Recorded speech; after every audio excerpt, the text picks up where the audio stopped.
All right, welcome back, everyone. Happy New Year, What's up? 2024. How's it going on for you so far? Happy fucking New Year's, everybody. Happy New Year, Jimmy. Happy New Year to you, brother. You How's know, how's a young pop life? it's cool, man. Love it, love it. Yeah, how's Christmas? Christmas and New Year's. What you end up doing? Nothing, man. Just at home with the kid, bro. He only 6 weeks right now, going on 6 weeks, so ain't much to it. Just making sure he alive, man. That's it. Shit. Alive. Is that what you think Yeah, of? Why does he stop breathing or something, or stop crying? It makes you worried.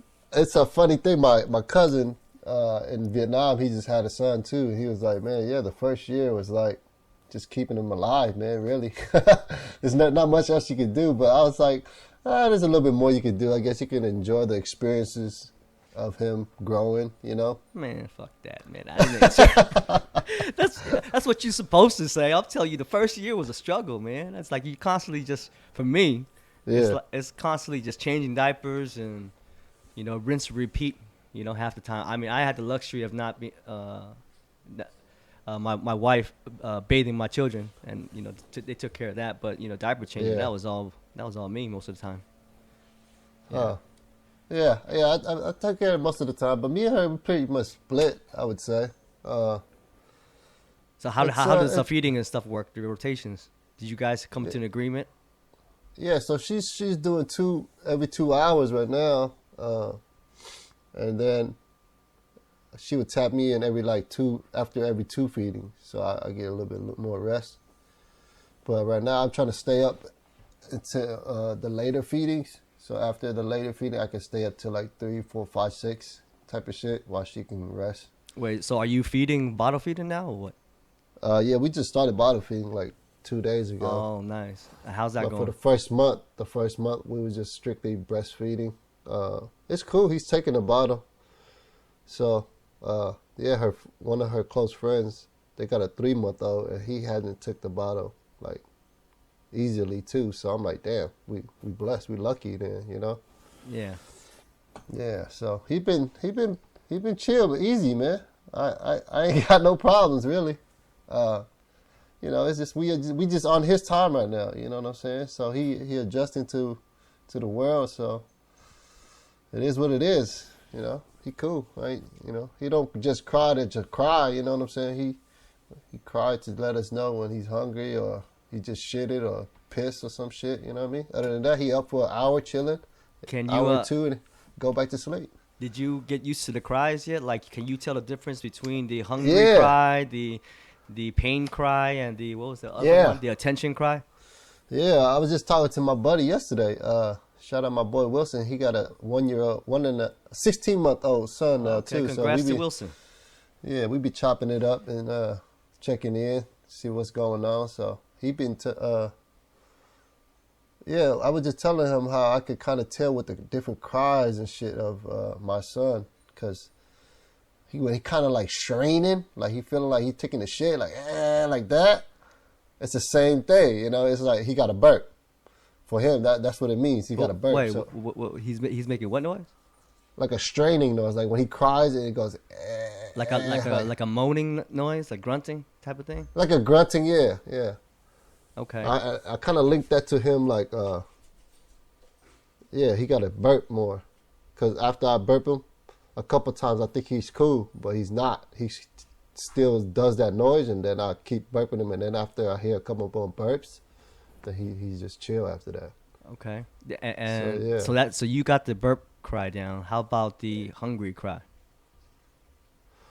Well, the hungry cry not yet, because he's on a schedule anyway. So anytime we look, I think it's because I automatically when he wake up, he start crying. I'm like, maybe he's hungry, and his mouth start, making that suck. Uh, The puckering look, noise. yeah, the puckery noise and stuff. Then I think he's hungry. But we look at the schedule because we put it down. So we feed every 2 hours. So if he's hungry at an hour and a half, we kind of push him to 15 more minutes, and try to do every 2 hours at least, and then slowly, gradually go, up. Right. Yeah, Yeah. yeah, The goal, I think we spoke about it before, was to yeah, push it to 4 hours, right? So it would be a lot more less exhausting for the parents because feeding every 2 hours is nuts, man. Yeah, I mean, yeah, yeah. I mean, especially for my wife. I mean, they say it's like what they burn like 600 calories or some shit during the feeding. So shit, imagine that shit. You know what I mean? That's a lot. well, that's what the woman burns 600 calories. Yeah, while they breastfeed. I mean, that's what they hope.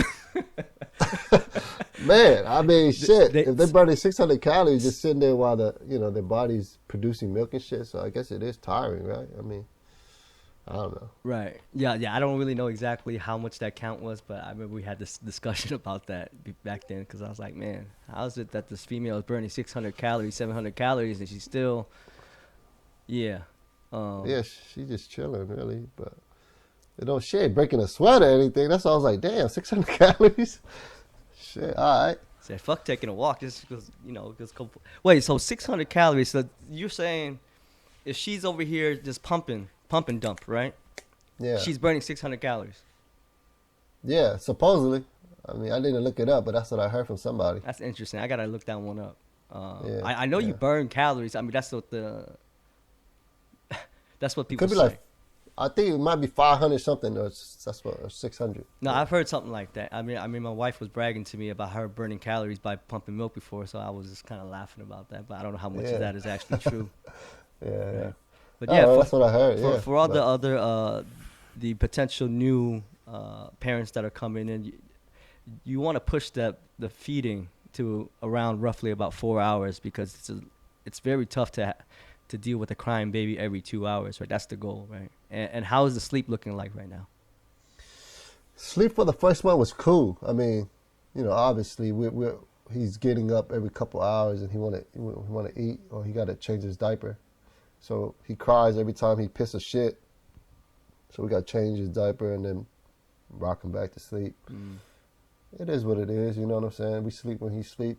I ain't got no issue with it. But a lot of people are it's hard for them to adjust. Because I know another guy, he had, we basically got pregnant around the same time, our families, and he gave birth 2 days before. Wait, you got pregnant at the same time?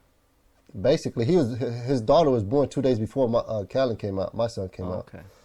So he was like, man, I can't hang, dude. Like, I can't hang up in the middle of the night trying to stay up with him and do him all that. I was like, oh, to me it's like it's whatever, you know what I mean? I've had those. I mean, you're a night owl, so yeah, I had those vampire nights before, you know. But I mean, I work now, but I get up like at 5, 6, 7. You know what I mean? But before I used to stay up all night anyway. But yeah, it's just adjusting with the times, man. Ain't nothing to it but to do it, man. You know. Yeah, but it's easier said than done for some people, right? Yeah. Yeah. It's a mind thing though. I feel like. Oh yeah, you wait until the 6 months is expired and you have to go back to work. I don't think it's a mind thing anymore. Well, I mean, I got to go back 3 months. Oh, 3 months. She got 6 months. Right. So. Oh. But yeah, man. Yeah. For the pops, it's only 3 months. Yeah, guys, all the fathers, soon to be fathers. Yeah, y'all get 12 weeks. 8 weeks is by EDD. EDD covers 60 to 70% if you you got to qualify and all that. But I'm pretty sure everybody gets it because you pay taxes in California, so I don't see why you wouldn't. But yeah, you're supposed to get 50 to 60% of your salary, your check, and the extra 4 weeks they give you is a total of 12 weeks you can take off, but the extra 4 weeks is not paid. And California law requires that your job, give you up to 12 weeks if you want. Are you taking the extra 4 weeks? Oh yeah, I'm taking the full 12. Yeah, man, I like my time off. So, I mean, that's good. I just think back about the times when I was sitting around with my daughter trying to figure out half the time what to do to entertain myself, right? While my wife went back to work, and I was not expecting to stay at home with the kid because we got daycare. So yeah, daycare, it wasn't too expensive during that time. I think it was like $1,800, or like $1,200 or $1,800. I forgot what it was. Probably $1,200. Yeah, maybe? yeah. We were shopping around during that time, and my daughter, she was still in the crawling phase. So, yeah, she was. It was, man, was it? We tried at 6 to 7 months, and we didn't feel comfortable. So you were off camera earlier. You were asking about daycare, and Yeah. my experience with daycare wasn't that good in the very beginning. And I don't want to raise any red flags for most people, but I should have paid attention to these things when I first came through at this daycare. I got referred to a buddy of mine, and I thought it was kind of cool. I haven't, kept in touch with people for quite some time. He reached out, said congrats. Then he told me a daycare thing, a place that he was going. It was pretty cheap, so I was like, yo, let me try it out. So cheap, Ain't always good. Yeah. So it was a. Good ain't always cheap. I thought it was cool because That's it was how I like feel she sad. was a Mandarin speaker. She spoke Cantonese and Chinese, and I was like, okay, you know what? Maybe my daughter can learn some Chinese or something while she's there. Yeah. But when I dropped her off, she was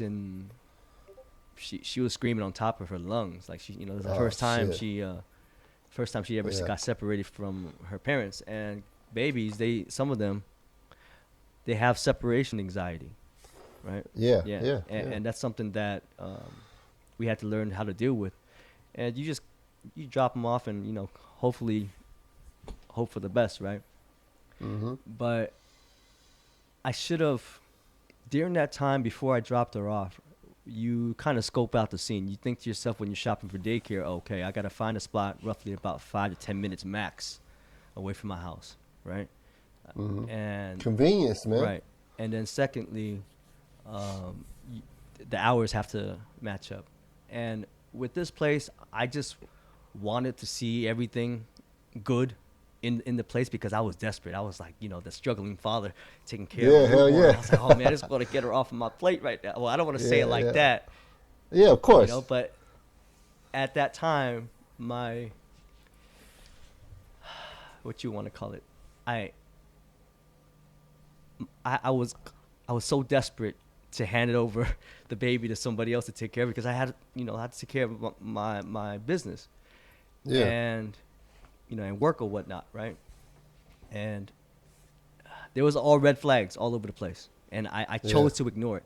There was when I walked to the backyard, there was a bottle of cigarettes, like butts, in the backyard, right? Yeah. And to any parent, you would think, oh shit, are people smoking here? What's going on? Like, it's a daycare center, But the daycares in San Francisco are houses, right? And some of the houses have in-law units. So if you're not familiar with in-law units is a section downstairs. It's partitioned from the upstairs unit. So it's kind of like a duplex in a sense. In San Francisco, they tend to do that a lot, right? So the daycare lady, she had told me that she had rented out the downstairs unit or another unit to another person. So she said that they were the ones smoking and it's not them, but she said she'll talk to them type of thing. So I was like, okay, I guess I'll take your word for it in a sense. And then, there was a whole bunch of things that happened over time. My daughter started coming home with bruises. She came home with a red eye. Don't know exactly what happened. When I would pick her up, she was in distraught. She was like screaming for her dear life.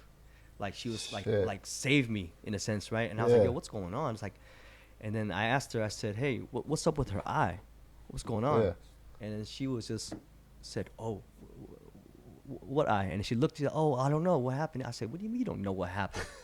I said, I left her here with you X amount of hours ago. I mean, we pay you to take a look at them because my daughter was one of the youngest ones in there at that time.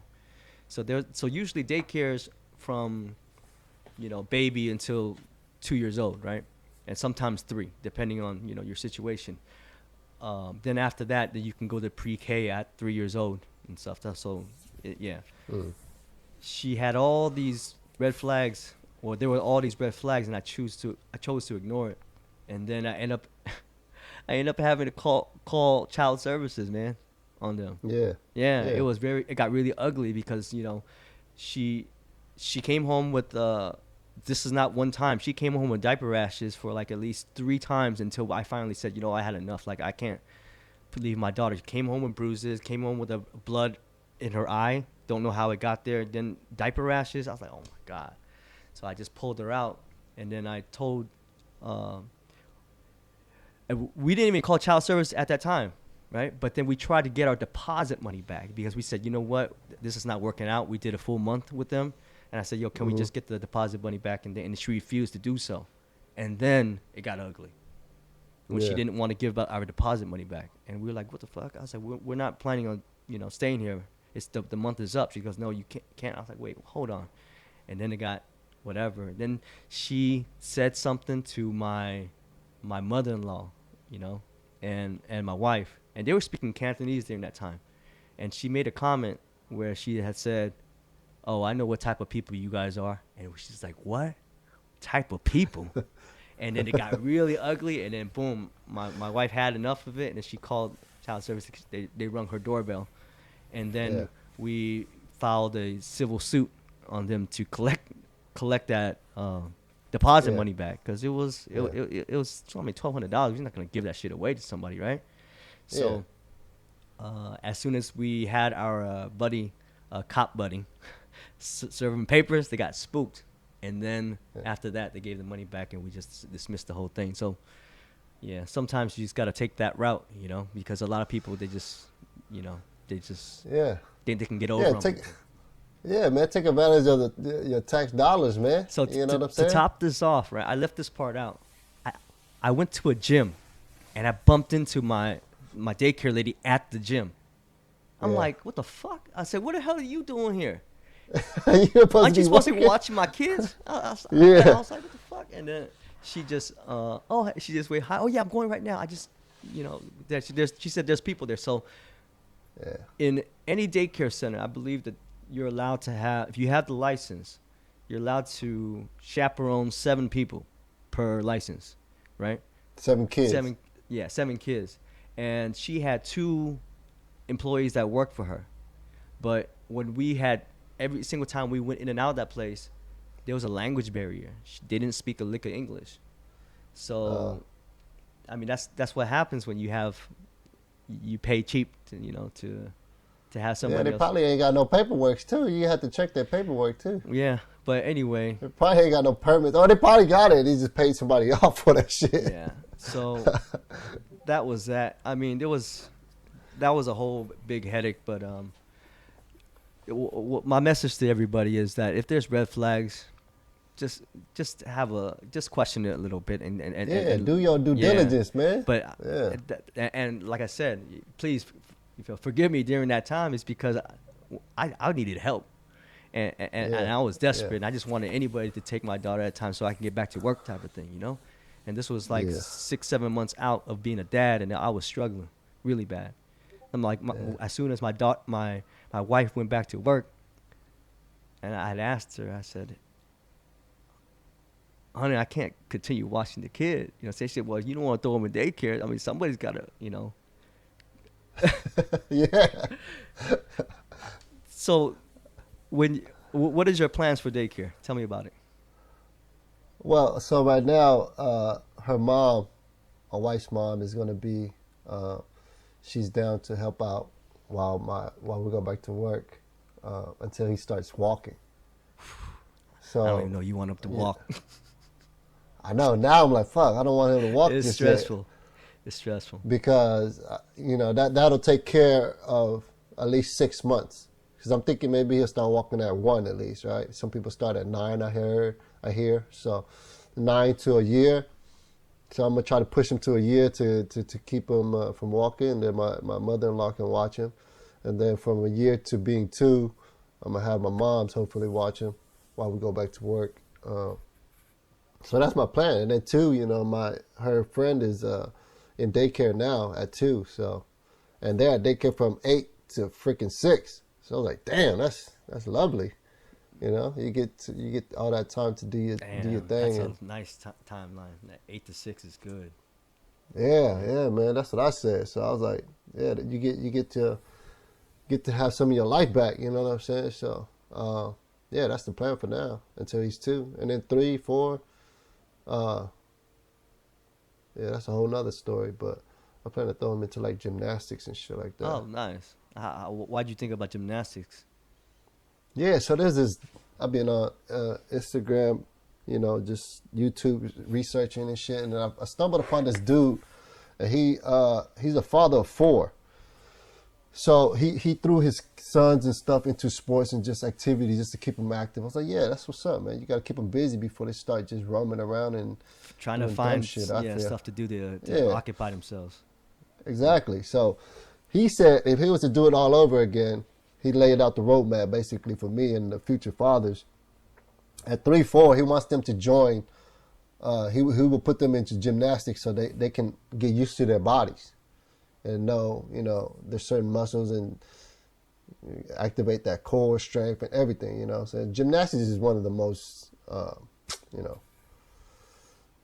know, strongest sports out there you could do for self. Body weight training, yeah. Yeah, calisthenics and stuff like that. So once they figure out their body, 3 and 4, 5 and 6, start throwing them the ball, some type of ball. And then, 7, 8, 9, and moving forward, see which ball that he likes the most and just, see what it do. Are they black people? No, he was white. Okay. there was a joke. I remember back in the day, somebody said, if you ever want to see your kid be successful, you throw them a ball and see which one they pick up or something like that. I forgot what it was, man. But it was like a black person family joke and stuff like that. But yeah. Well, it's not even about black anymore. It's about motherfuckers who ever grew up in poverty, Right. man. Because we can't just say black anymore. I didn't say it came from a black dude telling that joke. I'm just laughing at what he No, said. no. I'm just saying that because a lot of people just automatically point to black people because they were here first. You know, they were, I guess, the founding minority group here, right? So now I heard Mexicans even have more of them here, but. Anyway, like, it's just coming from poverty, man. You just come from nothing. So it's just like you're clueless to a lot of shit. And especially if you're not in conversations of other people, you're not going to know. You're not going to know anything. So it's just. Yeah, you need the exposure, the right exposure to certain things. Yeah, you need that exposure and you need to get out there and try to learn some shit. Learn the game, man. Learn the games that America got for you to prosper here, dude. Like. There's so much shit that our parents could have done differently back when they just got here. You know what I'm saying? Like investing and shit like that. And just imagine how much that would have blew up until now. You know what I'm saying? So, yeah, man. It's all about awareness and that's why we here, right? We just trying to drop more knowledge and game and learn more from each other and everybody. So it's beautiful that we're able to have this conversation and you're trying to explore the options for your kids, right? But growing up, for us, we didn't really have much of options. We just whatever we knew or what was in front of us, we just did it and go from there, right? But now you have the internet era, and now you get to swipe and keep looking, and now it's too many options. That's the problem. Yeah, I think. And now you gotta be a little bit scarce about it. I mean, a little bit of risk about it. You gotta fact check these motherfuckers now. You know what I'm saying? It's too much knowledge. Like my daughter right now, I'm trying to phony ass motherfuckers out there, man. I'm trying to get her to stay focused and sit in front of something and just be good at it, right? And during this age, it's like appropriate. Like 7 years old is when you kind of discover not saying the hidden talents, right? But they're focused. Their brain is able to sit down and complete something, a task or whatever, right? But right now I'm struggling is because my daughter, she's fairly good at several things, but she doesn't want to sit down and focus on one thing. And that scares the shit out of me because that's like me. That's like me too, yeah. It's too much. And then we have too many options. You're like, I'll get around with it. If I fail in life, I'll go back to that thing, At the same time, it's like, man, I just want you to sit down. I'm trying to get her to be good at the piano. She's got a really good ear, and she's really talented when it comes to it, too. That's the crazy part. But she doesn't want to sit in front of the piano and focus and learn to get better. She just played Mary Had a Little Lamb really fast and move on with her life. And I'm like, man, you could do so much. Then she learns another jingle. Then she learns another one. But then she learns it real fast, but she just doesn't want to sit down and focus. And then as soon as I whip out the phone, she don't let me record her at all. Like, you look at my phone, I barely have any footage with her. Oh, man, you're going to have to sneak some of that footage in, but she gets so mad. She gets upset. Come on, you're smarter than that. I tried. She man, you can, plant that phone somewhere. She'd be like, why daddy acting funny? He's not talking. she's like, are you recording? I'm like, you snitching on yourself. I'm like, what are you talking about? She would go around looking. I know it. You're recording somewhere. I know it. I can see it. I'm like, She be catching me. So as much as you try to be sneaky, I mean, when you break character as a parent, they can pick up on this. You know, they'll know. Oh, Oh something's up yeah, with they daddy, smart, man. man. He's acting a little different today. Yeah, Does he know or whatever it is, man? It's we don't give them the benefit enough sometimes, and half the time we might even act surprised, right? Because you know why? It's because we probably didn't expect that from them, right?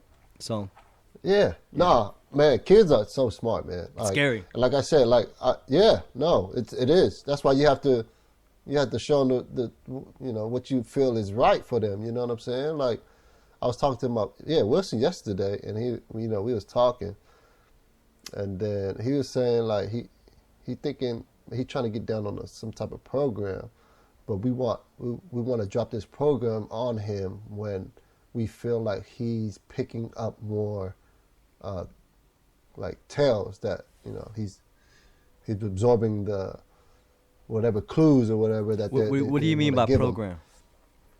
Like they want to put him on a type of he wanted to put him on like a type of schedule of like let him know when to eat and sleep and stuff like that. I was like, oh yeah, that sounds wonderful, man. Like you know exactly what time blah blah blah.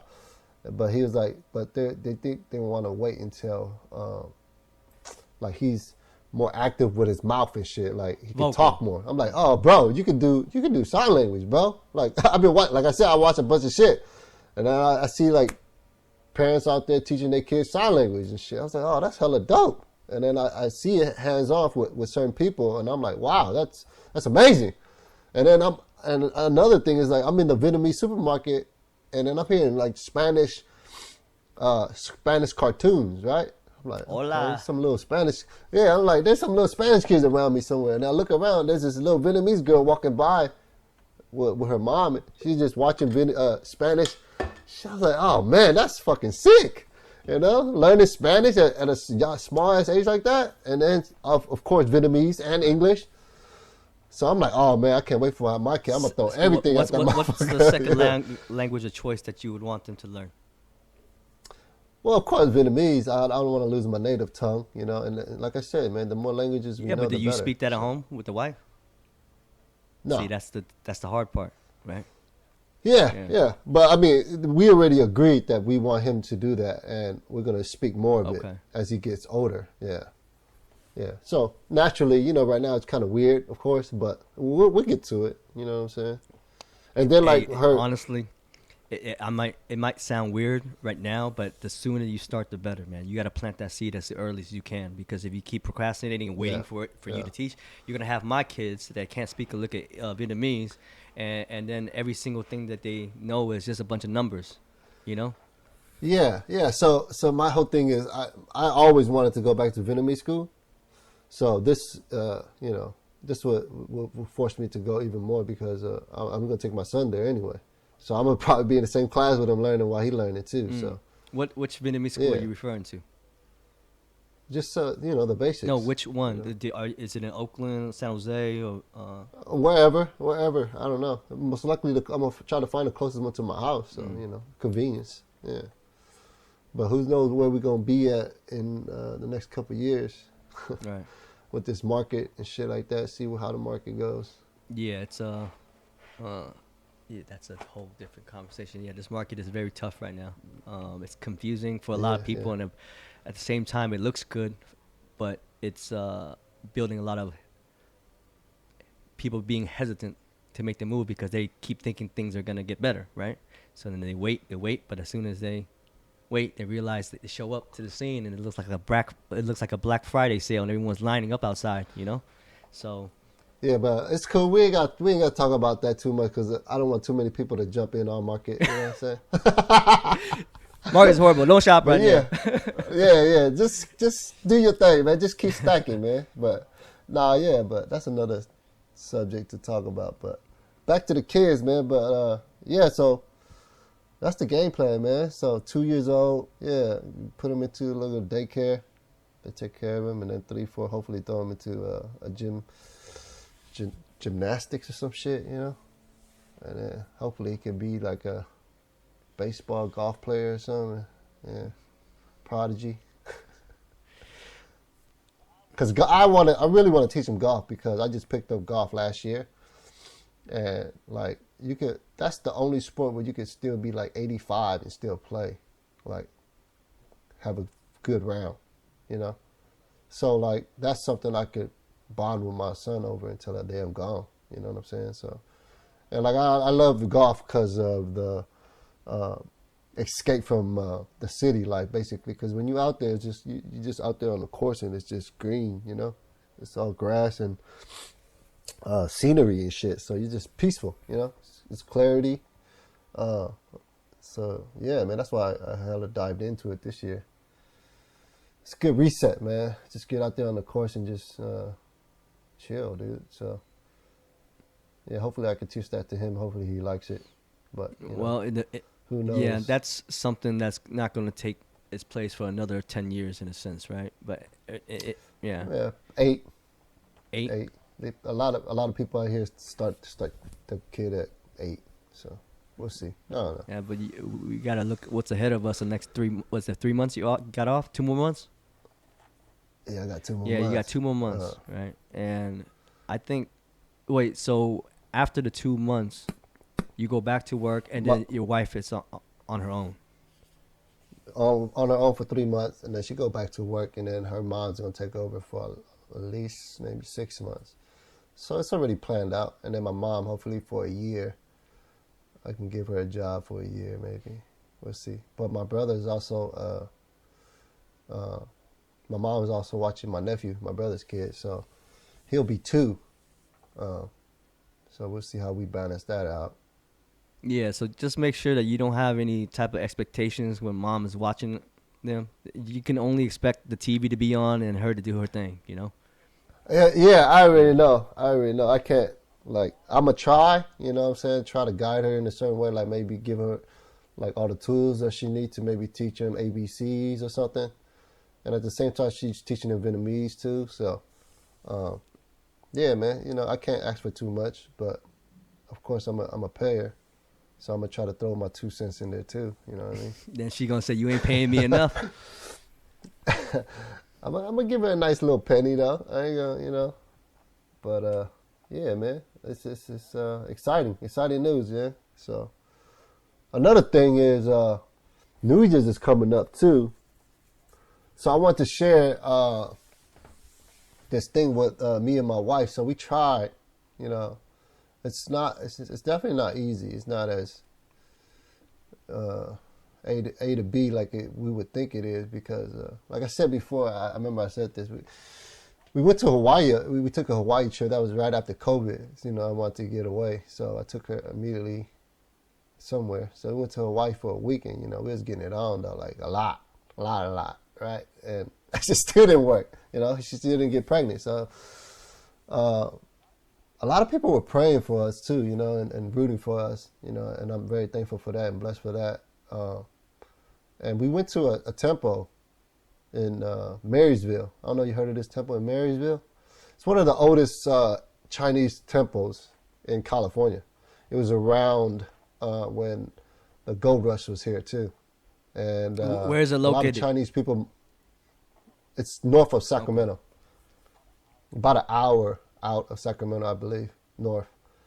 So me and a group of friends went there last New Year's, and we a few of us, three of us went wishing for a kid because we all been trying, and 2 out of 3 were successful, and that was one of the other kids was the one that was born 2 days before my son.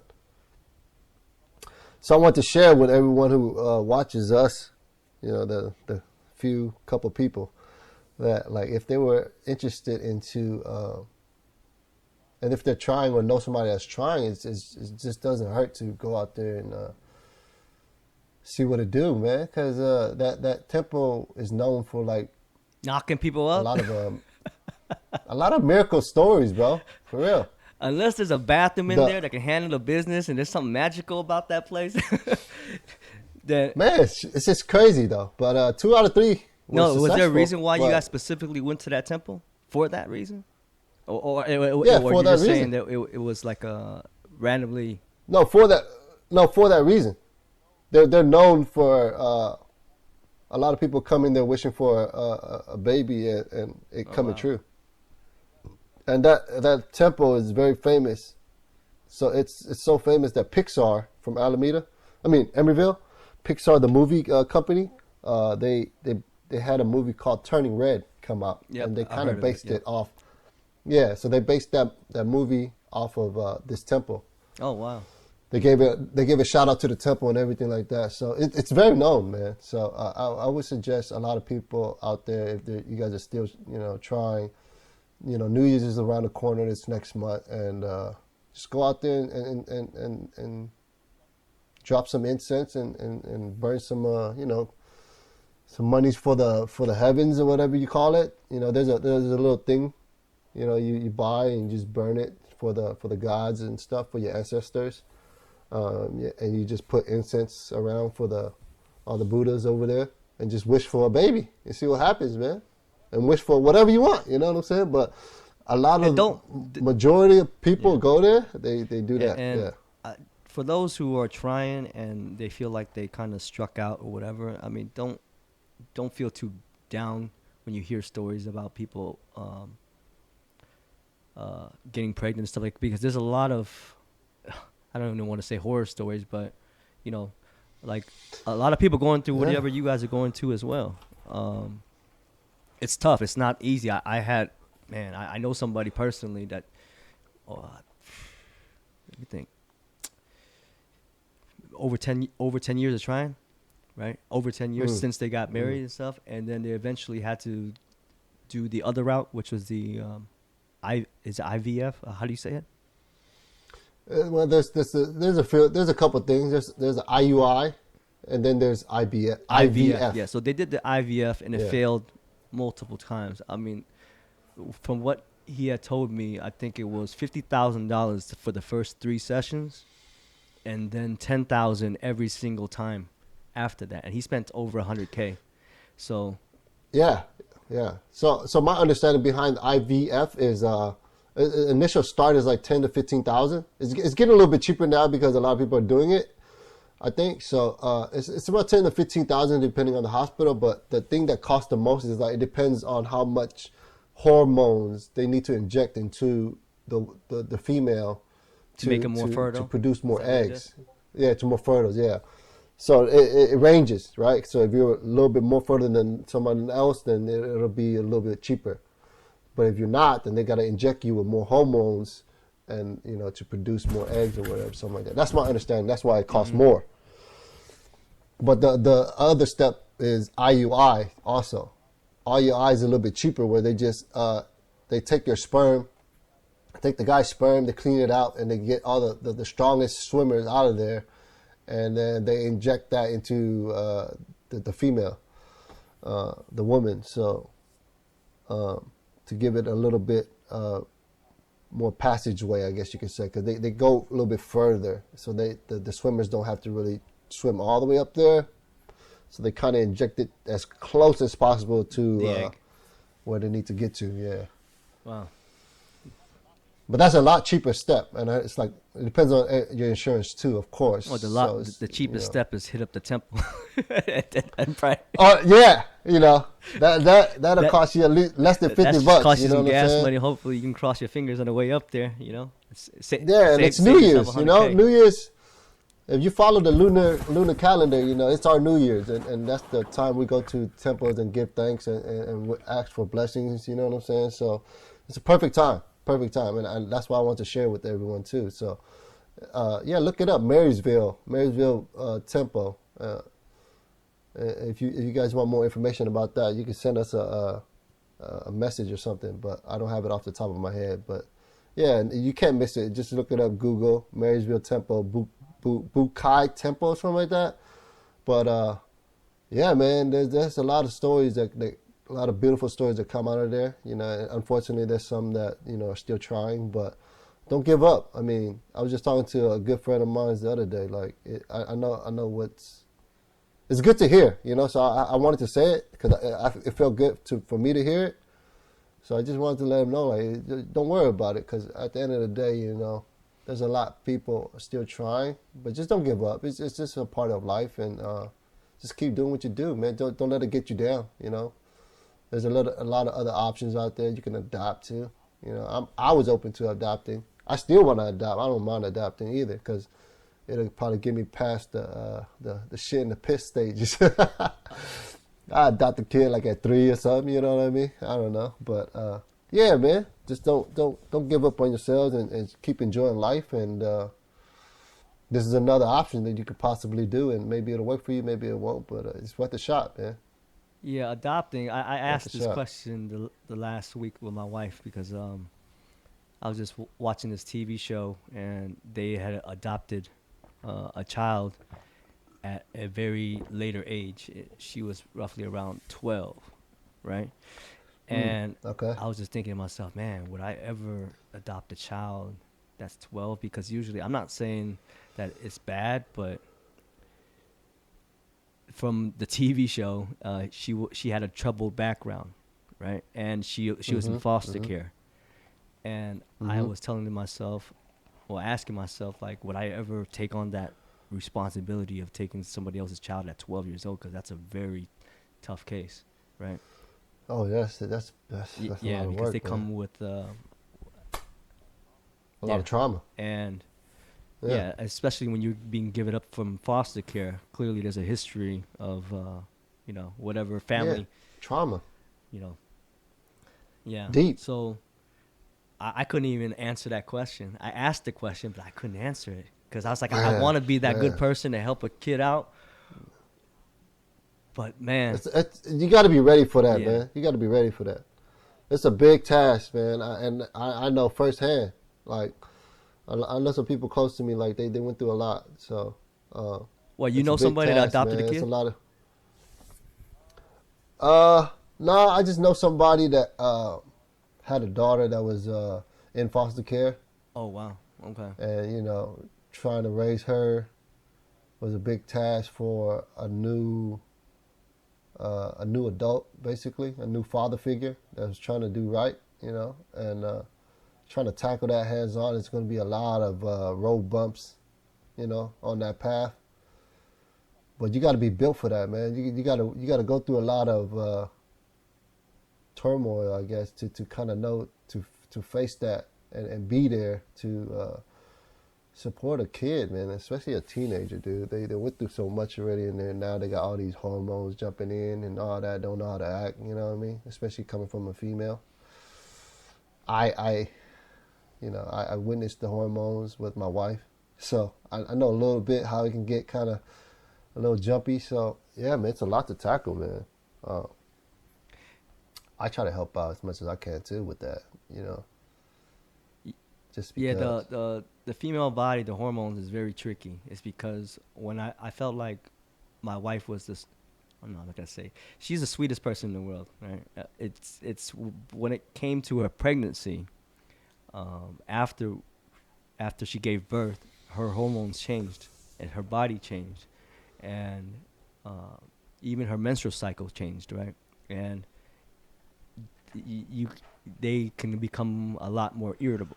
You know, I used to actually compliment her back in the days before she was pregnant, saying that wow, I've never even I don't even know when you're on your rag half the time because you're not giving any signs, you know. Yeah, Chill, she's very yeah, normal. Like I can't even tell when she's on her rag, but but that's good. but since she had a baby, it completely Yeah, changed, and yeah. I just want to address that too, not to scare anybody, but more so for the husbands to understand. It's like that thing is real. Like in the beginning, Oh, yeah, I just man. thought it was an excuse for a woman to bitch at you when she's on her rag, right? But because I never came across it, but I hear stories, right? And now it's different as a parent, and understanding it and seeing it firsthand. Yeah, it for me too as well as men. When we were teenagers, right? I think that we became a little bit possibly more aggressive than than how we were as children. And the testosterone level builds up in your body and stuff like that, and it does get you easier. I don't know about emotional triggered, but um, I don't know. What are your thoughts about hormones? Yeah, man. I mean, the beauty, the beautiful thing of raising a kid is having both mother and a father in their life. So this is my theory. I always say like, when you talk to a person or when you're building a relationship with a friend or uh, anyone, like you have to have both logic and emotion. Because a man automatically will have more logic. We're natural logical thinkers. It just comes natural to us. It's just the way we're built. Uh, well, for me, for sure, that I can say that. For women, this is like with my experience with women, is just what I see. They're more emotional creatures. I mean, there goes that creature word Emotional again, right? monsters. Yeah, emotional monsters, man. We all aliens of Earth anyway, so right. But No, just for the yeah, ladies, we man. understand what Carter was trying to say. Like he's not trying to offend Yeah. nobody. We've had this conversation, Never, many never. times. It's all Yeah. laughs, man. I'm trying to make laughing opportunity out of everything, really. I mean, if Even we when it's call them too serious. creatures enough, they might get used to it, right? So, right. Yeah, I'm a creature my damn self. But like I said, aliens of Earth. We men are more logical and women are more emotional. It's just natural. So when you have a father and a mother, naturally they have both of that, and they give you that to their kid. So when they're raising that kid, hopefully they feed logic and emotion, so that kid can prosper and know how to handle situations when they come too, right? So that's the beauty part of having a father and a mother. But if you don't have that, if you have just a mother, more often than not, you'll be one sided. You'll be biased. You have no logic and no reasoning.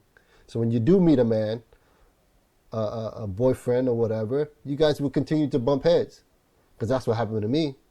The girls that I dated before my wife, they were all mostly single mothers, right?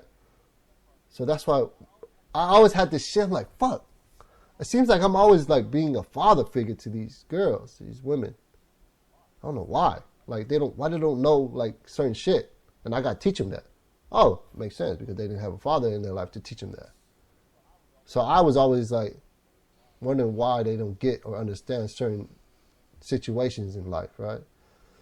So yeah, so that's why it made sense to me. Whenever you tackle or whenever you're building a relationship with somebody, you have to think both logic and emotion 50-50 to have that relationship prosper, I feel. What do you think? It's tricky. It's because we're speaking from perspectives. Well, at least for me, I didn't have a father figure in my life, so growing up, I don't really know exactly what I was missing out on, right? So the only thing that I Yeah. see is whatever's on television. During that time, Full House is on television, and Bob Saget Okay. was like the Yeah. miracle dream father with the wife that passed away that took care of his children or Mm-hmm. whatever. And when I saw Bob Saget be a father, I'm like, man, that's not real life. That's not how thing. But here's the thing: you can act like that. You can be like that. It's just that it's not our reality, so we don't really accept it. Like you can talk to your kids with being calm and gentle. You don't have to yell every single time. Mm-hmm. And so, Mm-hmm. and then Vietnamese people, our solution to everything is whoop their ass. It's like, man, wait, Get so the belt. like wait, so like get down or get the belt or yeah. Kneel. You know what I'm saying? Yeah. Like get down on the floor, kneel down, or grab the belt and ass whooping time, right? And that's how we Yeah. kind of learn. And And that's how their parents teach them. You know what I'm right, saying? So you can't kind of blame your parents, because they were taught that from their generation and generations before us. So it's just not about holding that against your parents, but just trying to teach them better. You know what I'm saying? Moving forward, because you can't change history, bro. That's why I don't get mad at my mom for certain shit, or my dad. Even to this day, my dad wasn't really there too, and he passed like super early because of liver cancer. So that's like 53. I wasn't even able to like have a drink with my dad. I don't think I was like 20. Yeah, and he, liver cancer got to him, caught him. So, like, growing up with like the Vietnamese culture back in the day, a lot of people hate on it. It's totally wrong. Like a I lot don't of the believe. men are very Well, abusive. yeah, that part. I'm talking about child discipline. I don't really think that that's wrong at that time. you know, because we come from war. Remember that. So if there wasn't bombs Yeah. blowing up outside of the village and stuff We like got that, yeah, hardships, man. you know, I Yeah. mean, nobody got time to discipline a kid sometimes and sit down and lecture. Nobody got time to Yeah, talk to your exactly. ass. Yeah. We We gotta whoop your ass. go. We We gotta gotta keep go moving, line man. up and get those food coupons and beat them to the line. You know, that's what they was dealing with in Yeah. Vietnam. So it's Yeah. a different type of mentality versus now. Different time, Yeah, man. Different time. and So like, yeah, think about ask your parents that story, man. Ask your parents about that story about migrating over here. You know what I'm saying? They went through a lot to give us everything, man. We got all the tools here. You know what I'm saying? And like the more we think about that and appreciate that, like you appreciate how much what your ass gonna do next time you wake up. You know what I'm saying? Like that's why these stories. And I was talking to my wife about this the other day about I love how we started this shit because we could talk about the sadness and the pain of certain things and situations that we deal with, like death. You know, a lot of people are passing, right, because of whatever, and it just reminds us. It's like it's a healthy reminder of like how much we're thankful and we need to appreciate our life that we here. And my wife goes, well, you know, you can say it so you can only say it so much, but she thinks people won't still appreciate what they got going on. because, yeah. I was No, like, she's right about that. A lot of people aren't grateful for what they have, yeah, right? And that's why they're until it hits them. yeah. And the majority of people are unhappy and they sit around and to complain about whatever. And you and I, we're technically almost complaining, but we're not really complaining. We're identifying it and understanding it and trying to break it down of why we feel the way we feel when these certain things happen to us, right? And Yeah, it's at least we try to do our best to dive deeper and to educate ourselves on how to be better. I mean, that's all. That's what I take from this program. Like yeah, we're hell constantly yeah. thriving to be better, and that's the beauty in this. I believe. At the same time, we're not the right people you should be seeking for help, mental health. You should be seeking mental health to a professional. Professional, yeah, But be open to talk about it because it's a big thing. There was a lot I learned, so much I'd love to share later on, but just with my mental health, with work especially, because a lot of Yeah. people you don't really get to see the ugly side when you hang up the phone. Does that make any sense? Like Yeah. you're talking to somebody and you're trying to be professional and calm as possible, but then they're being rude and disrespectful or irrational or whatever. And that's what my biggest struggle with work has been for me. Trying to be understanding, but not really understanding why people are upset sometimes, right? And everybody's coming from Yeah. somewhere. And something triggered it before that conversation. You got to learn how to forgive. Yeah. That's the thing. You got to learn how Yeah. to forgive and say, okay, you know what? They're not upset at you. Brush that shit they're off. not upset Yeah. at you. They're upset at the situation, and they just want you to fix it. And Yeah. that's what I had to learn in saying it's not personal, it's business, right? But when you hear that term, it doesn't really resonate with you until you make it out of it, right? It's Yeah. offensive every single Yeah. time somebody speaks to you, and It's a trigger. and Yeah. it's like, yo, chill out, man. Why are you talking so rude or disrespectful right now? Like, we're trying to get something done here, but you're yelling. And yelling, as Yeah. soon as the volume raises in a conversation, it's already dead. Right? You understand? As soon as the volume raises, it's already done, and you need to Yeah. dial back. And I learned this from my sister. She gave me really good advice. It's like, if anybody is ever talking to you rude or disrespectfully, you should talk to them how you talk to your kids. I'm like, what do you mean? He's like, yeah, talk to them like they're That's good. talk to them Yeah. like they're 5-year-old kids, and slow it down and talk to them Yeah. so they understand and say, hey, when you calm I down, can see that. I'm gonna call you back at a better time. Because right now you seem frustrated. Yeah. You sound goofy as fuck right now. I want to slap the shit out of You you. don't want to but say that. Just Yeah, chill. exactly. Yeah, You don't of want to say course. that, but that's how you feel. That's how I was Yeah, nah. feeling. And Yeah. I was telling Carter off of the phone, saying that it's a different mentality for me because he asked me how I was doing with work, and I told him it's different. It's because we come from a different background, and when you're in the service industry, you have to understand it's like people are You there to yeah, serve. you're they're paying you for a service, right? And then, I'm not saying I forget, but you will forget when somebody's yelling at you when they have no right to yell at you, and you feel like violated in a sense, you know. Yeah, man. But Yep, yep. like I said, I was trying my very best to understand the situation. I talked to one of my other buddies about it. He told me as soon as he hangs the phone, he goes straight to the punching bag. He just starts letting it go on the punching bag. I was like, yo, I'm not trying to do all that. I'm actually, I'm trying to forget what just happened, come back, because remember, I'm working from home. I don't want my kids to see why daddy's always upset, you know, and Yeah. I'm trying to learn how to deal with it and not let it rub off on my family. And that's when it becomes really toxic. So I was really, at one point, I even questioned myself, like, man, am I meant to do this? It's like I can't get mad every freaking time when somebody is Oh yelling at, yeah. on top of the but it's like it feels directed towards me, but it's not. It's the Yeah. situation that people are frustrated, and then that's a skill. So people in the It customer is. service industry, man, hats off to you guys, man, because I mean, I can't imagine being that telemarketer or somebody across the phone and somebody constantly just yelling at you, but they have no relationship with you, but they're just upset, and you're just either one, you're laughing inside, or two, you're offended, right? Or actually three, you're just trying to help, right? Yeah. Unfortunately, I wasn't laughing, you know, and I was more upset that I tried to do everything correctly, but they don't really see that. They just see the other side where they feel like there's how do I say it? You could have did more or something for them. Yes.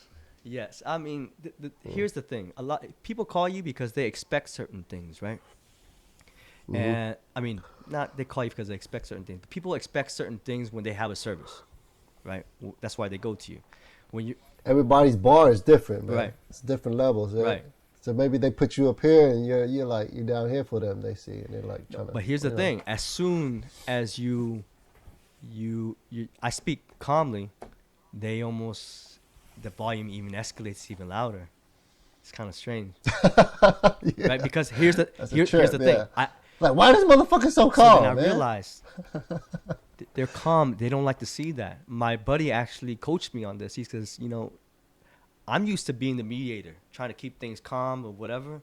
Yeah, yeah. But my buddy told me actually with these certain people, they kind of Mm-hmm. want you to side with them, right? They want you to feel that frustration with them, right? Right. Feel the same Right, pain. right. Yeah, And yeah. Share the right. burden. But in this scenario that happened, it was a fault on somebody else. I was trying to fix the Yeah. situation, right? It was some Mm-hmm. paperwork that was filled out improperly, and I had to figure out how to correct these documents, right? And um, I just wanted to fix it. So usually I just take care of it and then say, here, I took care of it, right? But a lot of people, they want to be walked through, and they want you to explain every single detail so they can see the work and effort you put in. You know, Right, right, when there's a problem, I usually just fix it and then don't really say shit because right, because I don't right. like to brag or take credit for something that's it's not worth mentioning, right? But in this case, Right. I was in the middle of fixing a problem. This person was unaware because their family weren't communicating with each other, and that's not my job to communicate, have them communicate with each other because I thought that their family, they should be talking, right? But Yeah. No, they don't there's a talk. lot. Here's what I found out too, that not every single transaction or whatever you want to call it uh, will be happy. Will play out. Smooth. Yeah, Yeah. will have a happy Yeah. ending, right? Because when I stepped into this, there was already drama amongst the family, so Yeah. that's why it became Yeah. complicated. Because of the lack of communication, and then you being the Mm-hmm. middle of everything, you got to make sure that everybody is understanding what needs to be done, and that's Yeah. the most, I guess that's the best way for me to explain it, with being discreet and not trying to give away, my client's identity in a sense. But at the same Yeah. time, it's like I understand that this is just the very beginning. In the future, there's gonna be, it's like, so right now in the real estate industry, there's only certain type of people that are buying and selling houses, right? One, it's possibly an investment property, or two, you're filing for a divorce. Unfortunately, right? And then when you come into these type of this atmosphere, you're gonna have a lot of negative energy coming off, and you're gonna try to do your very best to be understanding. But it's tough, man, when you're in the middle of a dispute amongst people. Yeah, man. I'm pretty calm myself. I ain't gonna lie. My wife even said this because my job, I might switch to sales too. She was like, you might be dealing with a lot of rude people and shit like that when it comes to sales, but you're pretty patient, so you might excel at it. I'm like, yeah, I kind of brush shit off a lot because of what my experiences, I guess, was. So growing up, there's a motherfuckers be having road rage and shit. I didn't really get too much road rage, but I see it with my friends and stuff, and like you see it on the news. People be getting shot for road rage, So it's like, why would I want to wake up and put myself in that position? You know what I'm saying? When people out there are really just living it day by day, not giving a fuck about life because they're ready to kill somebody. You know what I'm saying? Like, I don't want to be that person. I don't want to have to wake up and think about killing somebody if they fucking hit my bumper or something. You know what I'm saying? That's what insurance for. I ain't got to deal with you. I just keep moving. You know what I'm saying? But yeah, man, growing up, you hear the stories. Everybody in the Bay should hear these stories on the freeway, people getting shot and killed. You know what I'm saying? Over road rage shit. And then like, I done seen a lot, man. I have seen a lot. So I know what people go through. I know experiences of people that go through a lot of hardships. People always got it worse, man. Way worse. It's the old ass saying, but it's true. I know a lot of people who got it way worse, and I'm very blessed with my situation, and I'm here today. So I keep that in mind all the time. So that's what kept me always cool. And, like my wife said, people who don't experience it, even if they hear it, they're not going to do it. But I kind of disagree, because if you're an adult, it's not even about being an adult. It's about being mature, right? If you're mature, if your mind is grown up in a sense, like it would hit you. You would feel it. If somebody was to say some real shit, like if you heard a song or something, you gravitate towards because you feel the lyrics. You know what I'm saying? You feel that it's real. You listen to a song that another person puts out, you could tell like if they're phony or not. I don't know. That's just me, but that's why I really enjoyed our program, and I wanted to keep doing it because I want to just keep saying what we're saying, because at the end of the day, hopefully one day that it does register, right? Maybe we try what Jimmy said or what C said, maybe we give it a shot. It doesn't hurt to try, you never know until you try it. You know what I'm saying? Don't like disregard yourself and not even give yourself a shot to. You got to be open-minded and try new things always, man. There's always going to be some new modern technology out there that'll make your life much simpler. Or a new Instagram feed from some dad or something, giving you a new tip of what could be. Well, yeah, man, life hacks. I just got a life hack yesterday, bro. This shit blew my mind. Please I was share. like, why am I spending 12 minutes to make white rice when I can just buy pho, boil water, which takes like 2 minutes, and cook it for 10 seconds? So now I'm going to just start eating my food with pho noodle instead of rice. That's a life hack, man. That's a life hack, bro. Why would I want to waste 12 minutes of my time trying to cook some rice? Well, I can just cook pho noodle. It takes only 10 seconds in boiling water. Because I made some soup yesterday, so it's perfect with soup. How long would it take you to boil the water, though? Like 2 minutes. It's less than rice. Less than rice, like for 10, sure. 15 minutes, right? And the rice cooker takes about 40 minutes. 40 minutes? No. Well, in a rice cooker. You got what kind of rice cooker you got? The one from Vietnam in 1975 or Those what? Japanese ones. I don't know what it is. What the fuck? That shit take too long, bro. Yeah, mine's You comes cook it- with a song though. Mine's come with dun dun dun dun dun dun. Yep. That's how they got you. That's how they got you. Wasted I your paid for the song. 40 minutes of your life. And then The Instant Pot is only 3 minutes, really. man, what kind of Instant Pot, you can cook rice in like 3 minutes. I ain't gonna lie. I just thought about that too. But usually it's like 12 minutes because we cook it on the stove. So it takes us about 12 minutes. Oh yeah, you talking we don't about the wanna- stove? I'm just talking about the rice cooker.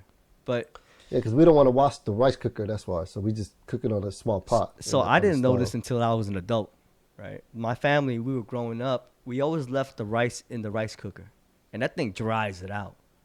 And I Yeah, had no that's what I idea did. until I met my wife, and she just unplugged the rice cooker, and I was like, "What are Yeah. you doing?" She goes, "It's gonna dry out if you don't unplug it." I was like, Yeah. Oh, shit. Yeah. It's hot. Huh? Yeah. we don't know this shit until it hits us, bro. Some shit is just like that, man. We're like, damn, how time I didn't even fucking know that. "Yeah." Yeah. So One weird thing about a rice cooker though, I wanna add, motherfuckers be leaving they rice scoopers inside while it's still hot. Like I'm like, why would you leave that plastic in there? Like it's slowly deteriorating, moving yeah, into your melting, rice. Yeah. I mean, there's a Yeah. little, this is the scooper. There's a little handle thing that you put it on the side. I'm like, why would you? Yeah, but people, I've been to houses where people just throw the whole scooper in there and just leave it in there while it's hot too. I'm like, what the fuck? Y'all lazy as fuck. Mm. And it's just probably like melting in there like a little bit or something. I don't know. Yeah, but But yeah, let's try it, man. I'm just saying, like, if you eating like soupy stuff, hey, man, some fun noodle. Put it in your bowl. You have a nice little meal right there. You slurp it up. You be in and out quick. It's quick. yeah, you gotta. Well, you're probably not thinking about it now, but in the future, you gotta think about prepping food for your kids and stuff. You know, and what we had our options. It was a lot of processed foods growing up, right? Don't Yeah, don't lie. yeah. When you had one of those Lunchables or whatever, Mm-hmm. yeah, at first it sounded like the coolest thing to bring to school on a field trip or whatever, right? But that thing is just Yeah. deli meat and processed foods, right? And the kids are eating Yeah, this. processes. Yeah, the kids are eating this stuff up. So we're trying to make sure that we do our job and feed them whole foods if we can. Whole foods, as in, things that are alive and from the produce section or meats and whatnot, right? So Yeah. yeah, that's the tough part, making that decision, because it's a lot easier buying stuff that is already packaged, pre-packaged, so we can just move on with our lives, right? So that's another thing that I think The shook. we need Yeah. to adopt how to feed our children better. That's the thing. We always take the easy route. And McDonald's has been, man, well, not for me, but we do McDonald's as a treat once in a while. Like Yeah, if yeah. if I'm like really tired, my kids are really tired, they don't want to wake up in the morning, right? And I'll say, yo, you want to stop by Mickey D's and go grab some, egg McMuffin for a little bit, and then they'll eat. They're like, yeah, they'll pop up right out of the bed if I spoil them with something, right? With some McDonald's, because they don't get it that often. But yeah, it's hard trying to stay Or- away from all this bad food. Or I saw this. I'm always talking about Instagram shit. Because you be on I saw Instagram this all day and dude. night. Yeah, If you look at your bro, Instagram, that's Instagram University, yeah, bro. you look at your Instagram, it'll I be mean- active all day and night. You know what I'm saying? I'm constantly You see, looking my at shit shit to hasn't laugh. been on for I'm 5 looking at days, shit to hasn't been learn. on for 2 weeks. I'm constantly looking at shit to laugh at and learn. That's it. That's what I'm on Instagram To entertain for. yourself. It does that. Yeah. Yeah. But I'm learning a lot of shit. Like I said, this guy, right? He's like a chef. So he cooks for his newborn kid. So his newborn kid or his toddler is eating like Michelin rated restaurant type of shit. So imagine that. So if you're cooking hella good ass food for your kid, if they go out there and they eat all this pasta shit, they're like, it's nasty as fuck. So maybe you get into the kitchen, you start whipping up some shit for them, and they wouldn't even like none of that junk food. You know what I mean? So, I mean, I definitely can say my mom's cooking is definitely better than all this shit. So anytime I can eat my mom's cooking, it's way better than junk food. So maybe that's another step parents could take. Yeah, is my if they wife got really if they good got at cooking. time, Yeah, you know. she got really good, especially Yeah, during COVID too. During that time, that's yeah, when we really start being the chef in the kitchen. And man, my wife in the beginning, oh my gosh, she didn't even know how to cook rice, man. You know. yeah, Eh, yeah. Hey, it's a learning process for everyone, man. You know what I'm saying? I don't knock nobody's shit, nobody's situation, man. If they don't know something, don't dumb people right. down, No, but in man. the very beginning, Pick them up, yeah, man. is in the beginning, I was, oh, it's good. I didn't Yeah, complain and talk shit because as soon as you complain, gentlemen, you're not gonna need another meal on the table the next day. Okay, so I never complain because that's not what you're supposed to do. But nor do I like try to bullshit and compliment, right? But yeah, yeah. right, Hell no. yeah, because Yeah, you're gonna be eating porridge for next week if you don't speak up, right? So I had told her, I said, hey, this is how you to do it. And in the Vietnamese culture, you know what they do?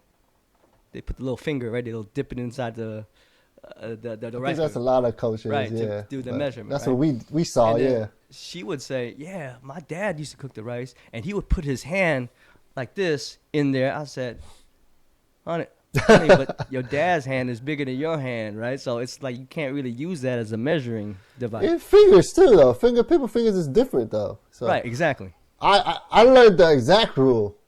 I was working at Panda Express. I was a Oh, chef. shit. So I was cooking there, so I learned how the exact measurement was. So white rice is 1-for-1, Yeah. 1 cup of one cup of water, and brown rice is 1.5, I think, 1.5 or 2, I forgot. But I just cook white rice nowadays, so I forgot that shit. Okay, good to know. So But steamed yeah, white rice is 1-to-1, and then brown rice one to is one to one, one. Yeah. yeah, So the 1-to-1, that's what I kind of, that's what I understand. Uh, yeah. yeah, but Cause I was like, man, this shit, man, people fingers is bigger than others. I was like, you could be off. So the right exact amount is supposed to be 1-to-1. So yeah, for all y'all out there, man, 1-to-1. And on the stove, I heard a lot of people don't know how to cook on the stove.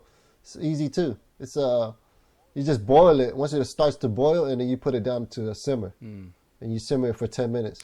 speaking of Yeah. food, I wanted you to talk about food science. You sent me an article last week about, oh, not an article. You sent me an Instagram post with Joe Rogan Yeah. and talking about aspartame, right? You want to talk a little bit about it?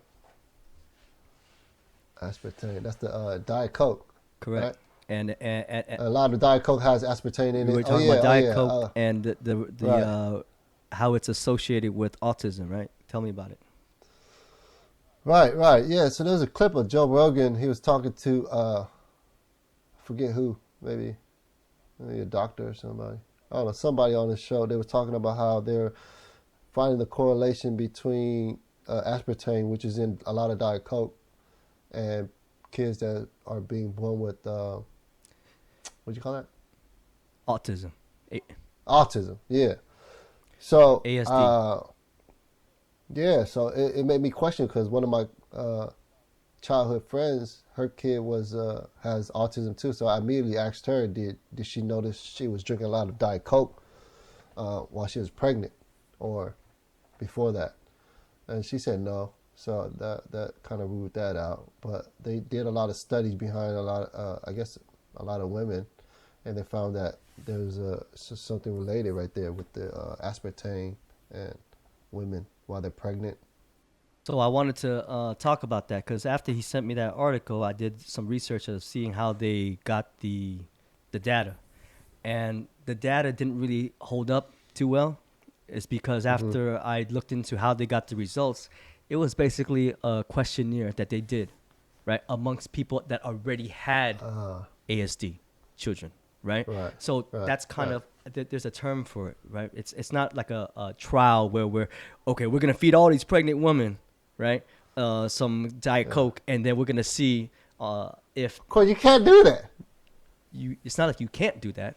It's just you have to volunteer, and nobody's going to volunteer. Well, to yeah, drink Coke. you have to volunteer. Yeah, No, right? if they think it might be bad, yeah, no. So think about it, right? Are you saying, hey, we're gonna do a trial experiment, and we're gonna when you're pregnant, we're gonna have you drink 1 can of Coke a day, right? Nobody's gonna do that. So No. the results aren't really, Yeah, how do I say it, concrete, concrete. right? Yeah. It's because it's there's a lot of questions and variables involved, right? Yeah, there's a lot of people. So imagine this: they did a trial run, and they basically gave you a survey, and then they asked you a question, and then one of the questions was, "Did you drink Diet Coke when you're on your pregnancy?" So here's Yeah. the thing: so you understand ASD and where it comes from. It's very specific when they say that there's these correlations and causations, right? Nobody else is saying causation, because causation basically saying that if you freaking drink that Diet Coke when you're pregnant, 95% of the Yeah. time you're going to get a child with ASD, with autism Hmm. spectrum disorder. But in this case, they had a survey. These people already had it. And if you understand why the majority of these women were drinking Diet Coke, it's because diabetes, type 2 diabetes, right, is it comes with obesity. So your BMI, your body mass index, is a lot bigger than the typical height and size ratio for someone of your stature. So now you're constantly drinking these Diet Cokes because you're trying to not gain weight while you're pregnant too, because you feel self-conscious about yourself, right? And your blood sugar levels are higher. So that's why Uh-huh. you fiend for the Diet Coke, because you love sugar, but Yeah. you're allowed to drink aspartame because it doesn't spike your insulin levels. It doesn't spike your for diabetes. So diabetes people have a problem with control regulating their insulin levels, Hmm. and sometimes if they have a episode or whatever, they have to take the EpiPen, right? Is that the EpiPen for Yeah. insulin? So I think yeah, so. Yeah. that's what they have to do to get their uh, levels corrected.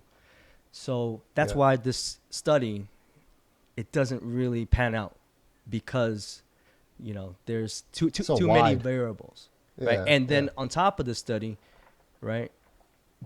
Keep in mind this is a boy, a male disorder. That's what they say, because it's like 1 out of 3. I mean, 3 out of 4 is males. You Oh. know, so I don't think that these test results are that conclusive. But at the same time, everyone do their research. Just know that stay away from Tylenol, right? Stay away from diet sodas if you can, and don't believe everything that you hear all the time, because it's not black and white, right? So Yeah. that's why it's a very tricky subject to talk about. We've talked about this in the past, but at the same time, there's so much that can go into ASD that they don't have enough research, but it's scaring the shit out of everybody. It's getting a lot of clickbait, you know. Yeah. I mean, at the end of the day, that's good that people are trying to research and do data. Oh, but You people aren't know. doing research like that though. I mean, the ones that are reading it, they're just people are confirmation biased. Once they read something, they just want to own up to it and they just start spreading the word. That's what a lot of people tend to do without doing the I feel actual research. I truly feel like there's a group out there that's doing some type of research on all these cancers and issues we're Yeah, having. no, there I is. mean, So with research, there has to be funding. If there's no funding, yeah, people don't pay yeah, for it. They don't go out the way, and it's not beneficial. So say, for instance, if I had a company that I was trying to promote, right, and I'm going to spend money on research so uh, I could discredit the rivalry, you know. That's right, that's right, when people start pulling out private money and funding to go do something, to go bash on it, right? I mean, that's right, just right. that's just the way people are going to do. I mean, there is some good out there. I would feel some good Yeah, but a funding lot out of there from people are doing somebody. it. Well, if Hopefully, it's not taxpayer hopefully, dollars, if nobody's going to submit a ballot, right, or something for the government to intervene to do something about it, then clearly everything is going to be money is spent for profit. If there's no profit, why would you spend money unless you're planning on donating? So unless somebody had ASD and their child had ASD and it started a foundation to do more research, then that would be the yeah, only time where you see somebody willing to donate to a good cause, right? yeah, yeah. I would think so. Yeah. Yeah, that's usually how it starts. And And unfortunately somebody's affected that's with it. always like that, and nobody is going to Yeah, go spend money on something that doesn't benefit them. So if it doesn't affect them, then yeah. But hopefully, in the next, who knows how long, people can get this a better understanding of what where autism comes from, because Yeah, hopefully there's a something they could break down and give a pill right, or one, something to make it they're go blaming away. men because it comes from the sperm from the men side. Uh-huh. Two, they're blaming aspartame, diet sodas, or gums or whatever. Then they're blaming Hmm. Tylenol, and then we're blaming uh, Agent Orange. So Right. there's so much involved with all this, and it's just not clear cut black and white at this point. But it's definitely good to bring it. Be Yeah, aware. Yeah. yeah, but don't freak out. Yeah. That's the thing. Yeah. It is what it is. Of But don't be accepting of it too as well. If you can course. manage it, you can control what goes in your body. You don't have to drink that diet soda if you don't want to. You can find other Yeah. alternatives. Right now, look at this. I'm drinking tea right now. I've been on a withdrawal from caffeine for the last week. Yeah. It's crucial. I drink Yeah. caffeine every morning. Every Yeah. morning I drink a black cup of coffee, and I stopped because I was getting headaches. Oh no, sorry, I was not getting headaches. I was getting anxiety, right? In which I Mm. had to Yeah. smoke to calm down in the evening so I can go to bed. But now Yeah. I've been drinking tea, which is caffeine free. Well, the one I chose. The other teas, they have caffeine in it, by the way. Just Yeah. so people be aware of that. But yeah, it's a struggle for me. I'm trying to get off of that. And the Vietnamese coffee shop just became a Vietnamese tea shop today. So Yeah. I was just gonna say we're gonna have to change our name up. yeah, Can't be drinking caffeine and shit. Luckily, I yeah, don't care for coffee shop with caffeine. no bikinis, no lingerie. It's just a bunch of tea with a bunch of diapers now. Yep. We just got diapers and tea. Diapers and tea. You're welcome to come by.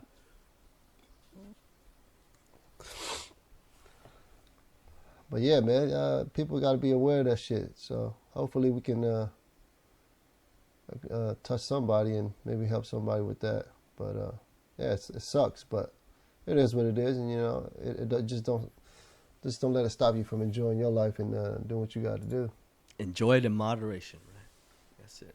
Yeah, enjoy the ride, man. That's all we can do, man. While we're here, dude. Like, I don't know how much more we gotta say, but we're gonna have to say it. Like, while we're here, dude, just take advantage of the breath you're breathing, and yeah, man, just do better. So what's coming up soon is Vietnamese New Year, right? Chinese New Year, Vietnamese New Year next month.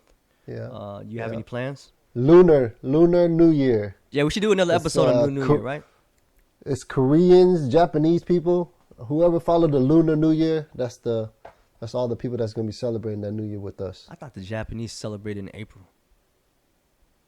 No, I heard some Japanese people celebrate lunar calendar also Interesting. with Maybe like Vietnamese, temple, maybe like Chinese, Buddhist ones.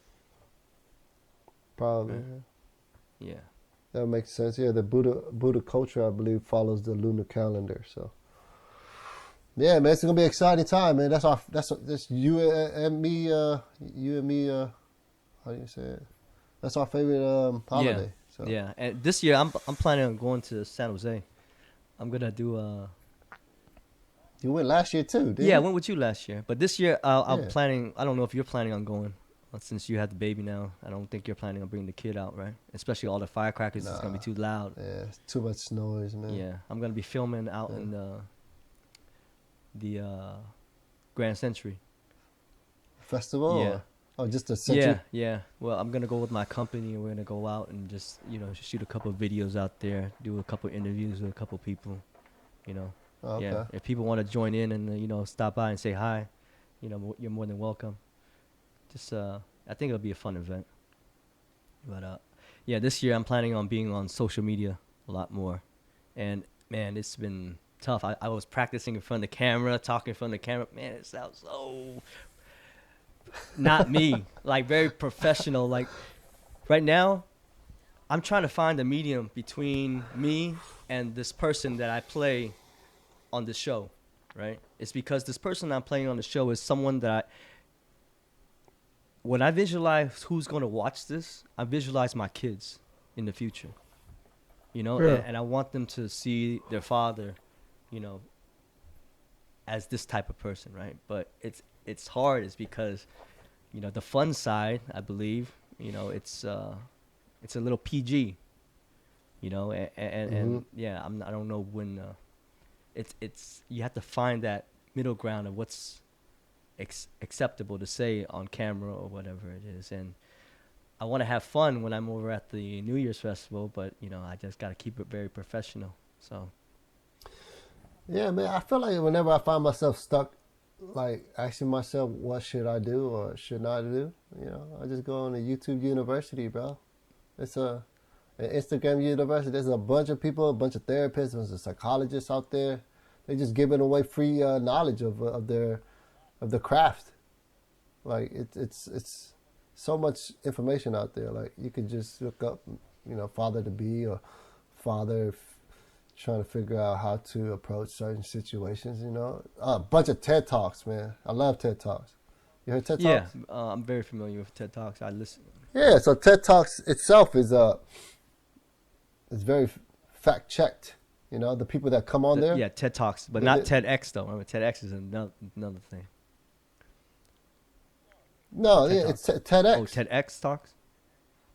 Yeah, I think it's all the same, right? No, there's like two tiers. TED Talks is like the top tier, like like very special guest type of thing, and TEDx is more like the locals or not factual. No, it's no, still no, factual, no. There's still though, good right? people on it. Don't get me wrong. I'm not trying to bash on the people on TEDx, right? They're just Yeah. not known or famous people on there. It's more like Right. the smaller scale. Like a lot of people can get on there, but Yeah. TED Talks, you have to be a certain stature to get to that stage. They have to conquer a lot, probably. You have to have a long rap sheet of stuff that you've done in the past to be able. The shit that you was talking about. Yeah. Yeah. So that's why I was like, once I stumbled upon that, I felt like it's very factual stuff. It's very proven. Like they went through the trials and errors and results and came up with their best conclusion of whatever the topic is. So yeah, man. Once I stumbled upon that, was like a bunch of knowledge that's just snowballed into me, and I really appreciate watching that shit. So if you haven't had any questions like about anything, I feel like TED Talks is one of the key sources you can go to and find some answers or try to. You know what I'm saying? So what is when you're looking through your Google search right now? What are you searching up? Nothing right now. What have you been searching the last week or 2 weeks? The last week, yesterday, I tried to make the panda and waffles. I'm a big foodie, man, so I be cooking. I try to make the waffle thing. I haven't. I was talking more towards like mental health or father or the father baby diaper, that type of thing. Like, what do you Google? Oh yeah. What are you struggling with? Where you had to Google? Well, my wife constantly sending me shit, so I don't have to look up much about the. I don't know why, but I'm leaving my wife to a lot of it because I feel like I don't want to bump heads with her. So I kind of like let her drive. But you're not. But you're not sending doing me- no shotgun like backseat passenger directing or anything, right? No, I like if I question something, then I bring it How up. do you question it? So like, how do you feel about this and this and this? Okay, You know what I'm saying? that's like, good. But she immediately takes it like the wrong way though.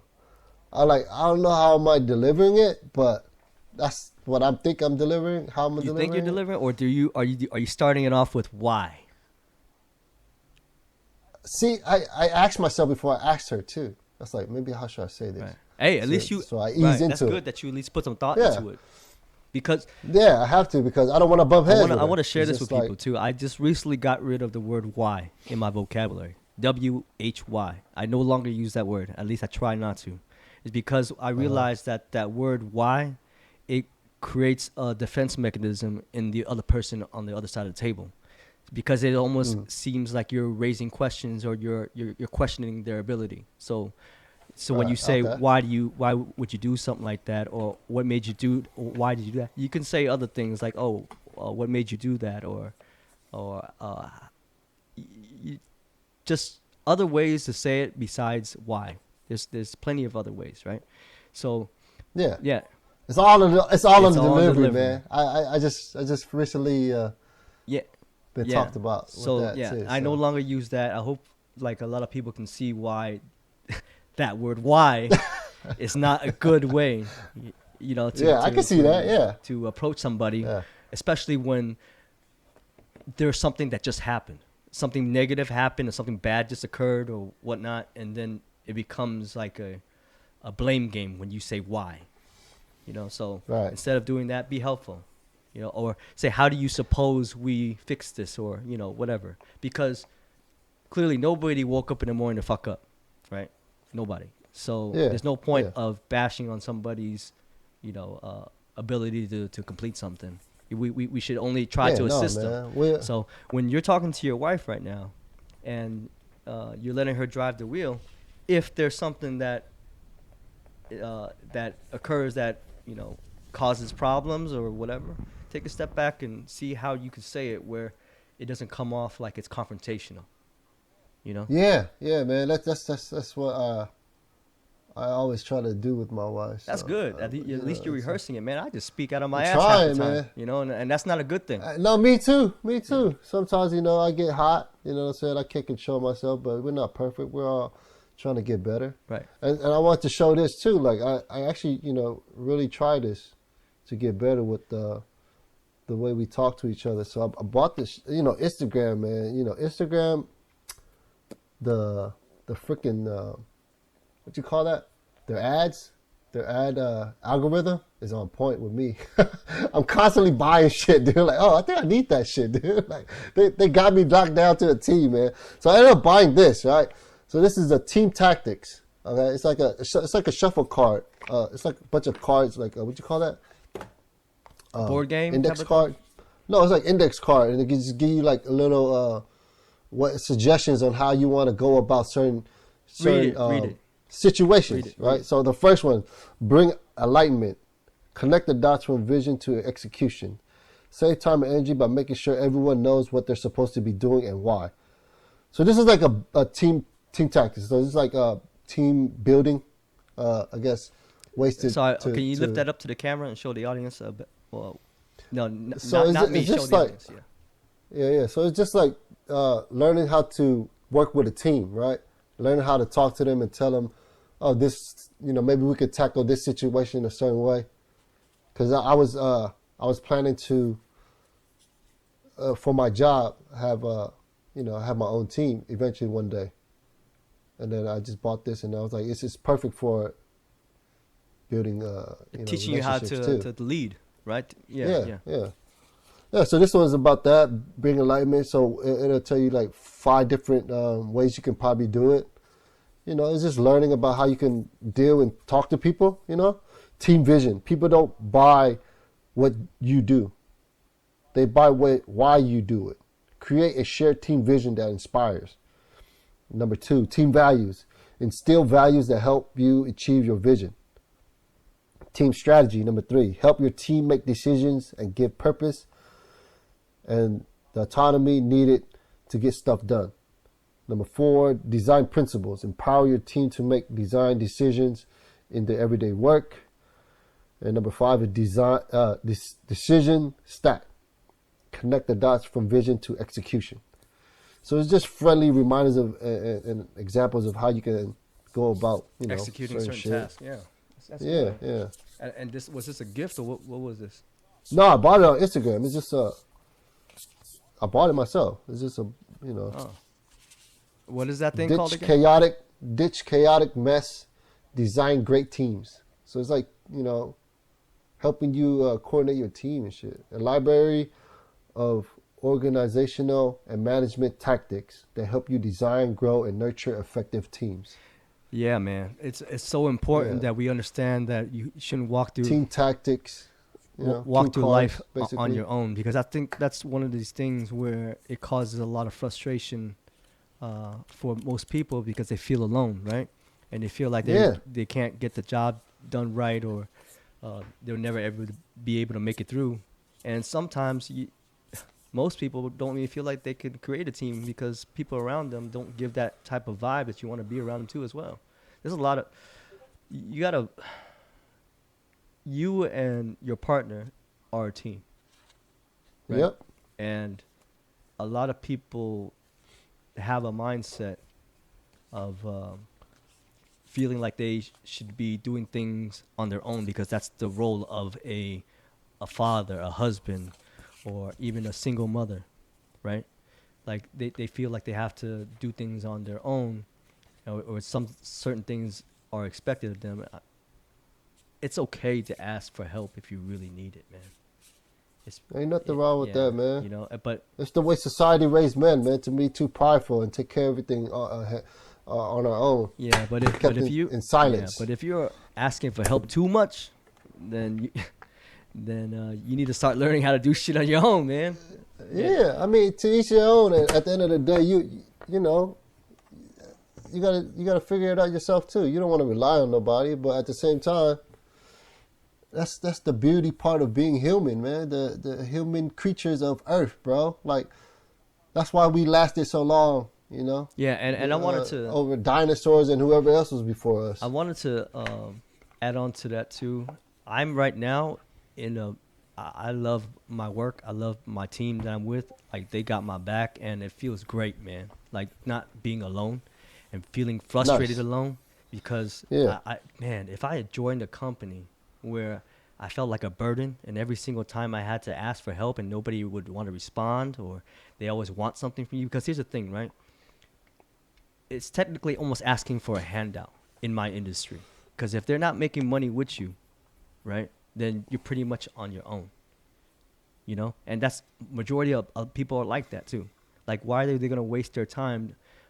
Because their time is valuable, like everybody else. So, yeah, you on the receiving end, you don't want to overstep your boundaries too, because you don't know exactly how far you can take it. Meaning, like, how much time do they have? You know, so try to be courteous and say, hey, did I catch you at a good time, bad time, or this might not take long. At least, if you're in need of help, ask it respectfully. That's it. Yeah. You know, but if you come across the phone and you sound frustrated all the time, and every single time they hear your voice, it's just constant frustration, it's probably not going to end well for you, because every single time they're going to hear your voice, they don't want to feel like they're your answer to all your problems, right? So it's all your delivery too as well. Positive vibes, man. Yeah, come off positive vibes, bro. How corny and cheesy that motherfucker sound is true. Mm-hmm. You know, I lived with my friend. You know, his wife was negative as fuck. Like, you can just tell everything like negative comes out of every situation or every topic that we talk about, right? And then naturally, my boy started being hella negative. Like he'll start knocking on hella shit that we talk about, and then me and my buddy just look at each other like, damn, this fool is hella negative. Hey, bro, why is you know? And he's like, oh, shit, I didn't even realize that shit. Hey, you know, help me out. Next time I'm being negative, just tell me so I can kind of correct myself. Like, yeah, bro, good. You know we love you. You know at least he was able to identify that. Imagine being around a person that was negative, and then you know what they said? And they don't know it. And then when you say that, they're like, fuck you too then. Excuse my language. Like, that's for the most part, that's what's going to happen. You know? Yeah, no, luckily my boy was like, he know we coming from a place of love. Like, we try to look out for him, like, you know, and he know we keep it real with him too. And it's just like, we holding him accountable, you know what I'm saying? And plus, like, while we're out, we don't want that negative vibe around us. You know what I'm saying? We want positive vibes. So it's true, man. Like, being negative, you project that negativity once you walk out that door, it's going to be all around you too. So it's like, kill the people that's around you that's negative. Not kill them, but like, just, you know, make your peace with them. Say your peace and move on from them, because they're gonna drag you down too. Yeah, that's a fact. Facts, man. At the same time, I want to say, right, those people are going through some things. They are. You might they got their own demons. But you want to reach out and say, hey, is everything okay? You seem a little that off too. today, right? You could do a courtesy notice and let them know, like, I'm not understanding, like, did we say something, or where's this energy coming from, right? Yeah. And you can address it like that, and maybe they'll share. They'll say, nah, I just had a bad day or whatnot, and this is what's going on or whatever, right? Yeah. And it's good to get that out of them, so they can kind of, you know that they have a friend that they can talk to. But at the same time, I was that guy that was negative, right? And I wanted to avoid social gatherings, is because I knew that I was going to bring that energy along. And guess what happens? you don't show up when you get Yeah. invited. And then guess what happens the next time? You ain't going to get invited again. People invite you No. once, maybe twice, because they really want you there. Yeah. But if you don't show up after 2 invitations, good luck. Nobody's going to call you ever again. You got to show up to these people, Yeah. man. Yeah, And exactly. that's what I struggle with, because I try to put myself out there again, to be social again. Ever since COVID, it's changed, you know? And Yeah. I'm trying to like going out. But for me, when I go out and there's no alcohol involved, I just can't be the same. Yeah. It's tough because, you know, clearly Yeah. I was an alcoholic before, you know, and Yeah. you know, I enjoyed myself every single time I went out to go drink and whatnot. So when I don't go out and I don't have alcohol, I feel like I shouldn't be here. Like I'm feeling negative. Everybody sounds annoying to me right now, and Yeah. Yeah. that's a phase. It's a phase. It's because you're not happy with yourself or where you're at right now sometimes, and you feel like, what the fuck am I doing here? Or is this gonna make things worse? And then you got to get out that mental state first before you start coming out the cave again, you know? And Yeah. It clouds your judgment, Yeah. man. Your judgment is definitely clouded for yeah, sure. and you know, it's always good just to talk about how you're feeling sometimes, even though we don't want it to make Yeah. it seem like it's about us all the time. But if you are that person that needs that help, don't shy away from having these conversations. Yeah, call somebody you could talk to, man. Like, I could talk to a handful of people. So it's good that I have that. But some people don't. And some people just don't know how to talk, too. But even though you do talk, you got to talk to somebody. If you ain't talking to nobody, then well, that's a problem in itself.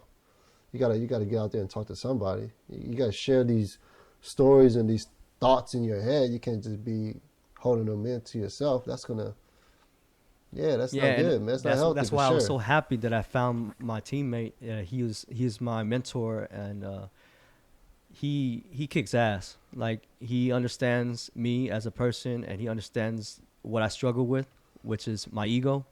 And you know, once he, you know, broke it down for me and told me that, hey, it's nothing personal. You know, people are frustrated, and you just kind of have to, you know, learn how to be frustrated with them in a sense, because that's what because like what you were saying, I was so calm when they were yelling or doing whatever, frustrated, that it probably irritated and make them even more upset. Like, the fuck, like, this guy is just super Yeah. calm. It's hella weird. It Yeah. is weird, right? But Yeah. that's kind of what I was not taught. That's who I wanted to be. I didn't want to be upset with them. I wanted to get them to kind of calm down a little bit, so I can hear exactly where this came from, you know? Yeah. Because yeah. Because I would think, like, yeah, it's a yin to the yang, right? If one person is being hot, you got to be cold to kind of balance it out. That's what I would think too. So. right, but in this But case, it's weird. it's a different Yeah. breed, and you know, she's a lot older too as well. She's in her 70s, you know. So you know, speaking from that perspective, I'm just a kid to her, you know. Yeah. So, Yeah. you know, at the same time, she's frustrated about, you know, whatever the situation might be amongst her family members or whatever, and I have to do my very best to kind of like mediate the whole situation and make sure that everybody is understanding what needs to be done. Is because, you know, yelling at people doesn't really get the job done. You know, it just makes it sets up walls. right. And the thing about in the real estate business, it almost feels like you're protecting something that doesn't need protection. It's like, imagine if you had a conversation with another gentleman. You have your security guard with you, standing next to you, big dude. I got my security guard standing next to me, and it feels like a hostile environment, right? But if both of the security guards were elsewhere, right, and then they were becoming building a relationship or a friendship on the side, and then we talk to each other and we work together, right? It doesn't feel like a hostile environment anymore, you know? Yeah. So I had to learn how to talk to people where they understand that we're all on the same team. But at this Yeah. point, when the conversation was happening, she didn't feel that we were on the same team, is because I didn't share that frustration with her. So Right, right. it's a little tricky, but yeah, it's all about perspective, and I had to really walk myself through about her mindset about being uh, an older person that's frustrated, that doesn't know how to get things done. I don't. That's the easiest way to say it without giving too much information. But yeah, it's just Yeah. anyway. Yeah, man, you gotta have patience in this life to kind of go far. Because I mean, shit, you're gonna be hit with a lot of people who are impatient. They're gonna test you for sure. And if you lose your cool, that could be done. You could be done, man. Mm-hmm. Yeah, and that's the thing Yeah. about it. It's we have a temperament that we're trying to control, and where does the temper come from?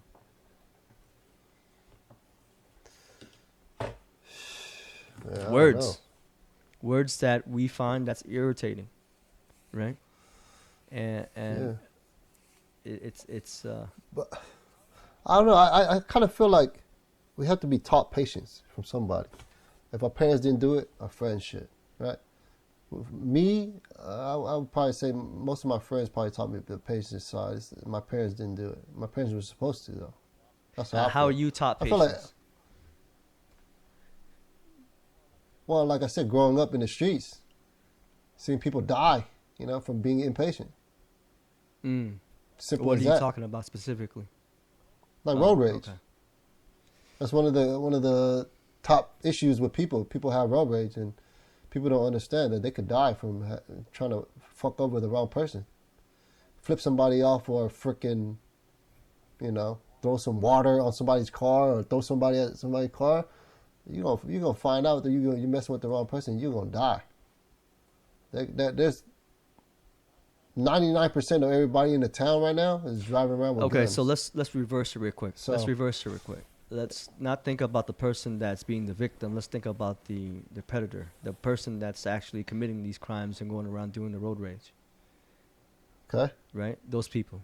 Right? What makes you think that? What caused them to even think to carry a gun inside the car and dump on the guy next door to them, the next lane? bad role models, bad role models, bad parenting.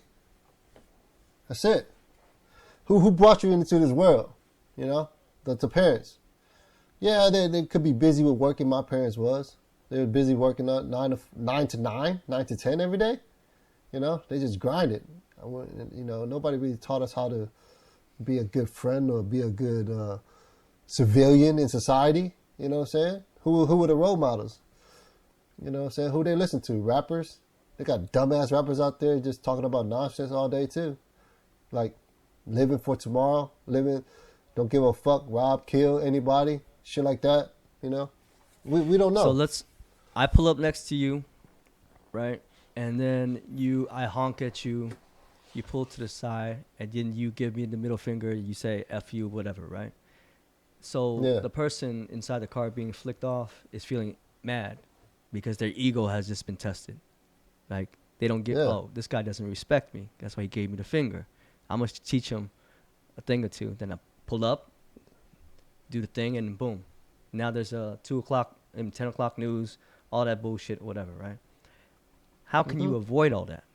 And I, w- I think I talked about this in the past, but this one female, I'll always remember this story because I was upset. I had a road rage incident, and she almost made me crash into her.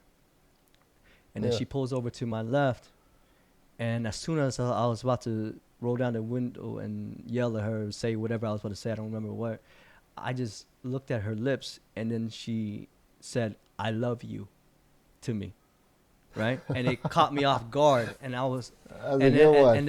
and then I was confused. Like, I went from mad, right, like 100, right, and then to the fuck was that? Confusion.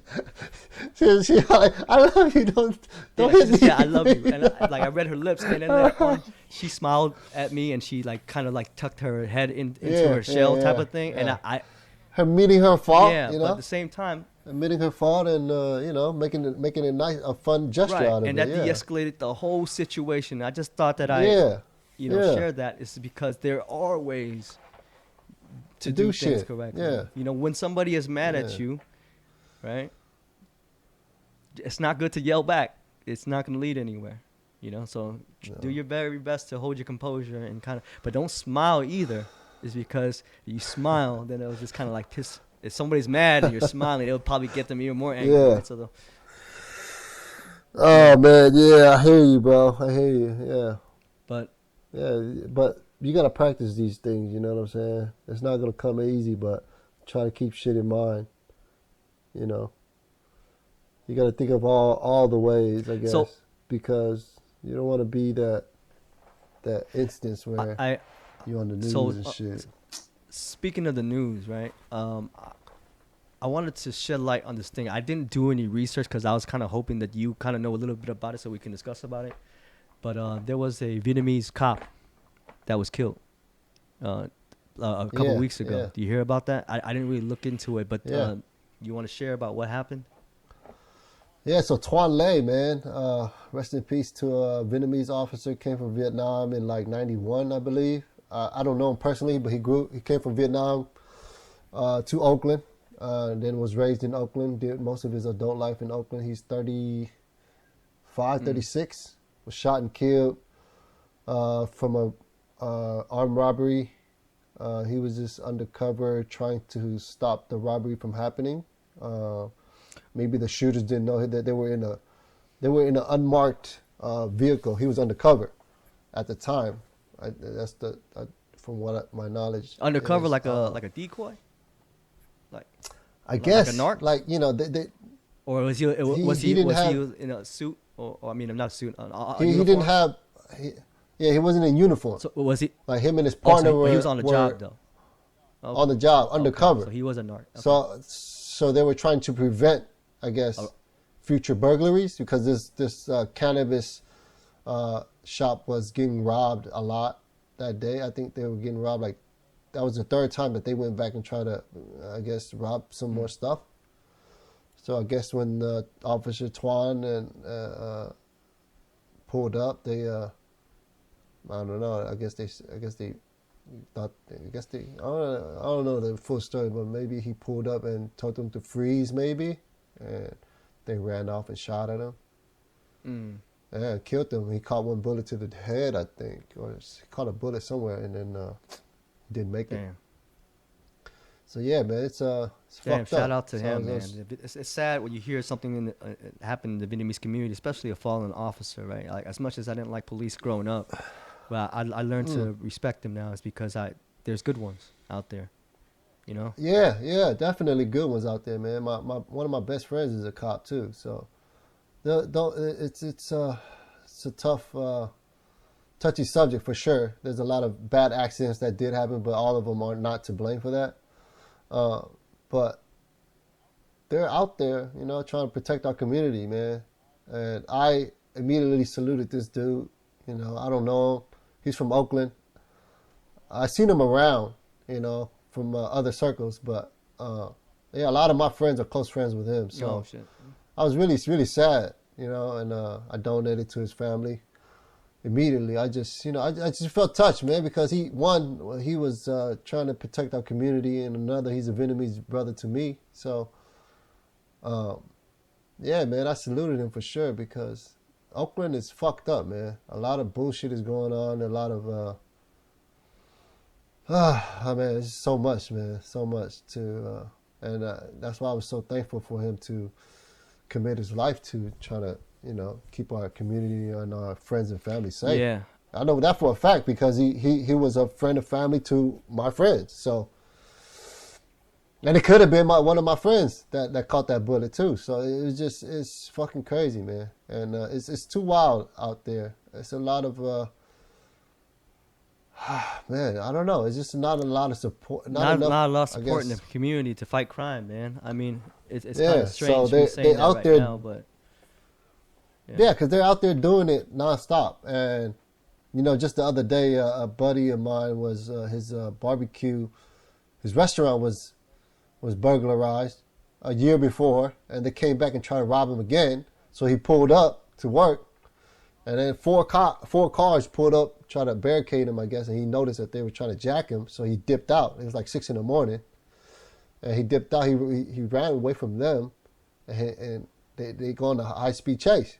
So 4 cars chasing him to try to jack him, you know, and like they fucking did the maneuver. They clipped his car and he flipped at Lake Barrett. Shit. Yeah, that was on the news like 2 weeks before that or some shit. His car flipped, everything. He's upside down, and the motherfucker still come out and jack him. And like, you know, they take him for his gun and some money, you know, whatever money he had on him. And like, he's just trying to pay his taxes and you know, raise his family and sell his food, man. And just motherfuckers out there just robbing regular ass civilians and shit. You know what I'm saying? It's just crazy, man. There's no, like, the first time his restaurant got robbed, I believe it took like 12 hours for them to come and, you know, do the report or whatever, because obviously they were clearly gone. So basically, I feel like the police department is focused on high level emergencies, like where victims are being shot at or dying or something, because they don't respond until like fucking later on, dude. And like, I'm gonna disagree with that right there. It's because there's well, specifically somewhere in the Bay Area, I can't say specifics, but there's been a lot of home invasions, and if you're in the cannabis industry specifically, a lot of people robs these warehouses, right? Yeah, and yeah. It's been It's all over the news, man. What? Just watch the news. Well, I haven't watched the news, right? Oh yeah, but it's all over the news. Yeah, but the ones that Just imagine what's my bad to cut Yeah. you off again, but just imagine that the people that aren't making it on the news. Like, I'm just Exactly. hearing stories, right? That's There's exactly so many. what I'm going Yeah. with. I actually know people that don't make it on the news, right? And there's shootings involved, and they even told me that nobody shows up, bro. They get dumped on everything. You know, if there's no dead body, they're gonna take their time. It's because at least we feel like the police officers too scared to show up to the scene when they find out that there's a gun involved in shooting and all that, because these people. They called the police. Their place just got robbed. They got like 20, 30 people ran up in their place, and nobody shows up at all. So you tell me, it's like, Well, yeah. What are the discussions that they're having, right, at the police department? It's like, and how did and they, I know for a fact how that this did is they- actually because I seen the footage. You know, Yeah. there's no denying it. I seen the videos. Yeah. You know, so It's yeah. So it's like, how are they talking? How are they going about? Okay, so there's an emergency happening. 20, 30 people are robbing this place. So what should we do? Or there's just not enough police officers to. So I'll tell you what happened in one of the Like, footage. You'll see the yeah. police pull up in an active robbery, and guess what happens? They just shine a did. light, and just let everyone fucking leave. They don't even chase them down. It's an active robbery on camera. Well, in Oakland, all the whole fucking Bay Area knows this. Like, in Oakland, specifically, if they pull up to you, if they can't tell that you're inside the store robbing it, and if you're just outside, then they have no right to chase you down. And Interesting. and so say if What do you mean chase you down? I mean, you can't just pull them Yeah, over so to identify them? yeah, so if I was to say I hypothetically robbed this store, I stepped outside the store, and then the cop pulled up. I'm not in the store robbing it, so they don't have me inside on the caught red-handed, right? So if I see the cop, I'll probably just run, right? So I immediately hop in my car and take off. They're not allowed to chase me because of all the high-speed chase that they go through and so much accidents and destruction that they cause from that. The cops aren't allowed to chase you anymore. Wow. So that's how you've So been getting away this they're whole just time? gone. Yeah, so they're just gone. They just fucking, not me, but yeah, like, so all the fucking robbers know that shit. So they're attacking all the community there, all the civilians there. They're robbing and stealing from anybody who's walking there. And because they know if the police come, they just gonna gas on them. They're just gonna take off. And they know that the cops not gonna chase them. Yeah. Unless the cops saw them shooting somebody and hop in their car and they know that it's that car, they're going to chase them down. But other than that, like, they're not going to actively chase you because of supposedly too much. They're going to fuck up the city by chasing you down because that car is probably going to hit something and fuck somebody up, you know, or kill somebody. Yeah. So they don't want that. So they don't So chase there's the a criminals. there's a no chase law. Yeah, there's a no So chase as rule long or as whatever. you drive 60 miles per hour on a city street, no one will chase you. Is that what you're saying? Bruh, 100 miles per hour. I don't know, but that's why in Oakland, like, it's crazy. That's the only place where if it's fucking green light, you still gotta look left and right to make sure there's no cars going before you go. Don't just think green light, go. If you come into the town in Oakland, you better look left and right before you go because motherfuckers all day just running red lights. They don't give a fuck. It's crazy, man. It's so fucking stressful every time I drive back there and visit my mom, dude. It's just like, damn. I'm so fucking happy I don't live here no more. But I love my city because of the friends and family that, I fucking grew up with. But the city's a piece of shit, bro. The city officials, I don't know, it took over what? I'm fucking 37 now. It still hasn't, it's gotten worse. So I truly think since the whole BLM movement and defund the police shit, that's why there's so much bullshit going on. They want you to see how much you need to fund the police and keep everything in order because of how bad the crime is right now. Out of 37 years I've lived, I've never seen the crime this bad in Oakland. Right. But and it's kind of like normal because I grew up there. Like I see this shit, but no, like looking at it, like it's never been this bad, So yeah, I kind of feel like the whole defund the police shit, they're making a statement. Like, yeah, all right, y'all want to defund the police? This is what's gonna happen. There's gonna be a lot more crime and not a lot more people, a lot more police not showing up for shit. So what do you think the solution to all this is? Well, stupid motherfuckers gonna do stupid shit regardless of the fact. I mean, I was talking to my nephew the other day. He's 18, almost 21 or some shit. And he was telling me how his friends was bipping windows and they was trying to tell him to go bip windows with them too. What's that term called? It's called something. BIP. BIP. BIP. Like so I think he's referring to the smash and grab robberies that's been happening all over the news. So they call them, all over. They call it bipping. Bipping? Yeah, bipping. Yeah. So they get this tool where they break the window, the emergency window. Mm-hmm. They get that shit. They bust the window. It takes like 1 second. Yeah, back then they used to use spark plugs, and now it's something else. Yeah, I mean, I heard to other people. Yeah, so they were fucking they would do it at red lights and shit nowadays. They hella sick with it. So now all these kids are like, why I need to get a weak ass 9 to 5 job that ain't paying me shit when I can just go rob and steal all day from people and get away with it and not even go to jail. I heard that it's a slap on the wrist. Or they get caught, and then they're gonna get released right away. So I heard right on the grapevine that the DA is not charging minority groups from like 18 to 26. Is that the demographic that's voting for him or something, or what? I don't know, but this is what I heard. So the DA is not charging any criminals that's from 18 to 26, the age group. So anything they do, they're basically getting a slap on the wrist and they come right back out. So like shit gotta add up. It doesn't make sense. Why is there so much crime out here? There's a fucking 18 to 26 robbery forgiveness. It's crazy, bro. It's crazy. And Oakland itself, like there's this chief back in the day. I would say maybe close to 10 years or something. His dumb ass went on the news and was like, "We don't have enough money. So if you're calling 911, we're not gonna be coming to you unless it's a murder or somebody's dying because we don't have enough police officers. We don't have enough police officers to do that." Yeah. So what does that tell you? That would tell all the motherfuckers that's watching this news segment, okay, now I'm gonna come to Oakland and rob everybody in that motherfucker. You know what I'm saying? All the criminals are like, oh yeah, Oakland's the lick. You know what I'm saying? Oakland's not even a rich ass city, but everybody of course is gonna start robbing all these poor people. It's like fuck, man. That's why that one.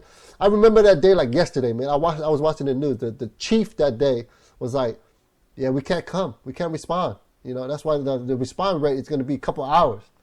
So I was like, why the fuck would you say that? You say that you just inviting all the criminals to come to Oakland and rob and jack everybody. Fuck, bro. I was so mad. I was so hot, bro. If your house get robbed, we won't be there for another 2 hours. So yeah, we give them a head start. That's it. Fuck. It's stupid. Bro, you can hear the frustration in my mouth, bro, my tone, bro. That shit was so stupid, man. So right now, painted our a mayor, fucking target on every fucking fucking civilian in Oakland, dude. Yeah. You know, and I lived through that shit because I hear all the stories of all my friends and family that's getting robbed and jacked. You know what I'm saying? So it's, yeah, bro. A lot of pain has been caused, I feel like, from that fucking news segment, man. Like, just to go dive a little deeper, like, there's like one of my buddies, his parents was like armed robbery in the middle of the night, nigga. Like, they bust his door down in the middle of the night and then like beat up his dad. You know what I'm saying? Like, yeah, bro. Like, so many people been robbed and killed, bro, for that fucking news segment. But it's wild, wild west for sure. Oakland, man. But yeah, man, go ahead, dude. So, our city in San Francisco, our mayor decided to put cameras installed on major street corners, right? To basically, so they have a new technology now. Hopefully, it makes people feel a little safer, but it doesn't really do much because I just got my front plate got stolen a couple weeks back, and then we had to call the police and let them know because within the next couple hours, we had a traffic ticket from the Bay Bridge. For those who don't know the Bay Area, the Bay Bridge has traffic cameras where if you run the toll, they'll take a picture of the license plate. So these guys stole our plate, and within a couple hours, they already put it on. They're about to pull a lick or do whatever it was, and, you know, we reported it. But right now, our mayor is putting cameras on major street corners, and I don't even know how much is that going to help because people are stealing these plates. There's a term for it, right?